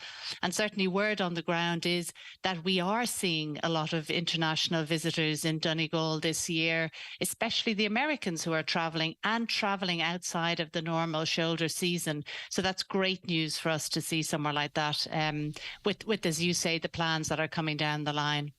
One issue I have to raise with you is a comment made this week by the Cathaoirleach of Donegal County Council, who is himself in the vintners business.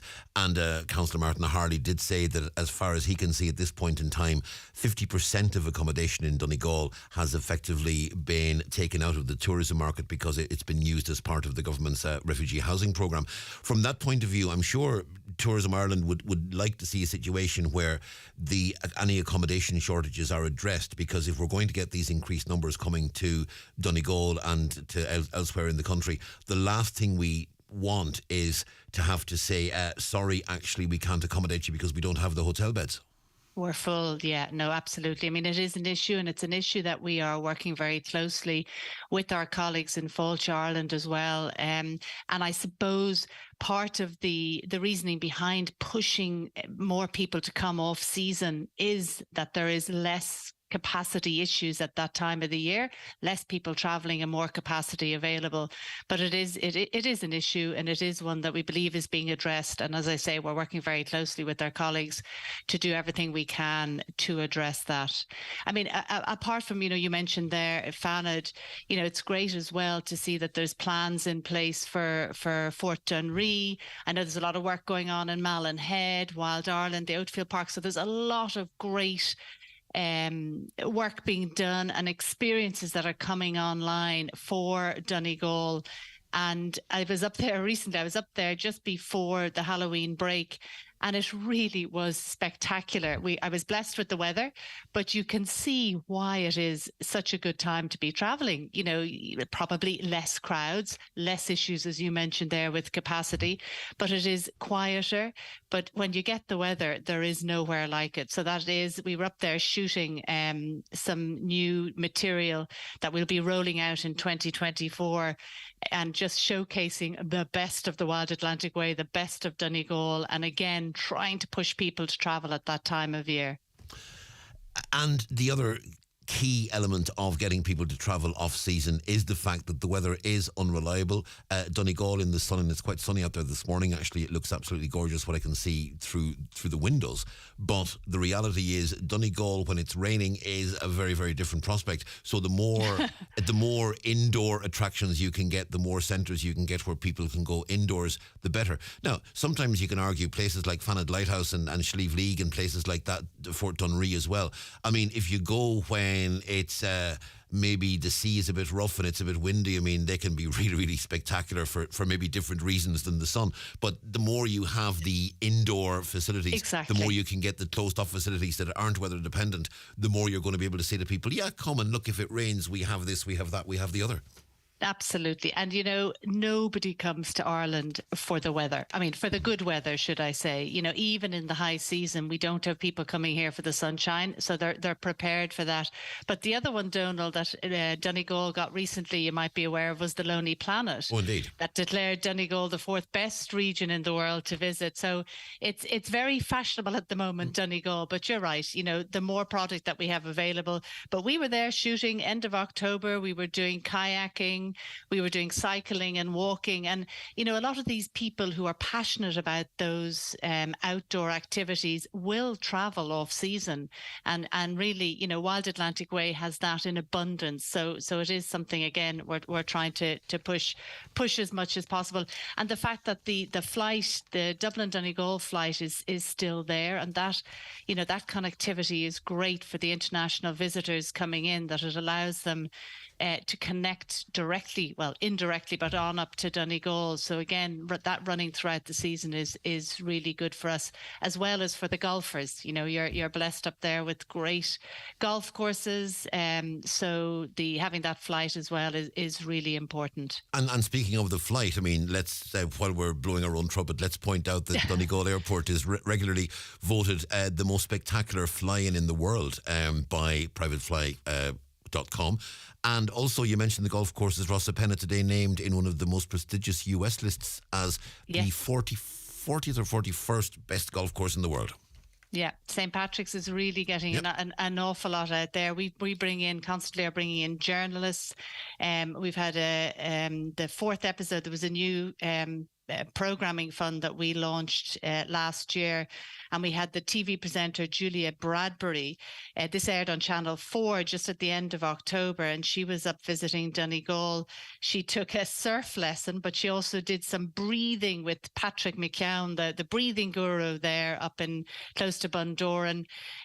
We had, as you mentioned there, we had a big group in of GB journalists, and they were testing out their skills there on St. Patrick's at golf resort, as well as the Old Links at Ballyliffin.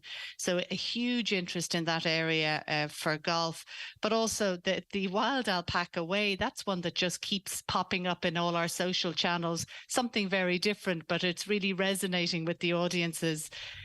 So that's something that we were up there shooting as well last week, which seems to attract, certainly on social media, it attracts a huge audience. But the other great thing, I must say, just from a Tourism Ireland point of view, is we've had great engagement overseas with a lot of the trade in Donegal, and that's a huge, because that gets the trade from Donegal out into the markets, and that builds then on, you know, attracting those international, creating those relationships with the trade in market and the audiences, and then ultimately, hopefully, you're seeing that with all the international visitors coming over. And long may that continue. Elma, time has beaten us, I'm afraid. Thank you very much indeed for speaking to us this morning. Elma Clean there from Tourism Ireland.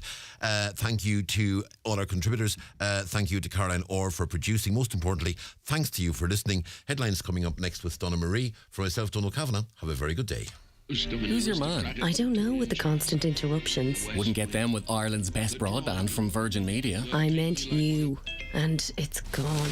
We need Virgin Media superfast reliable broadband. 500 meg now, just €35 a month for 12 months. Can I upgrade you too? Switch today at virginmedia.ie or call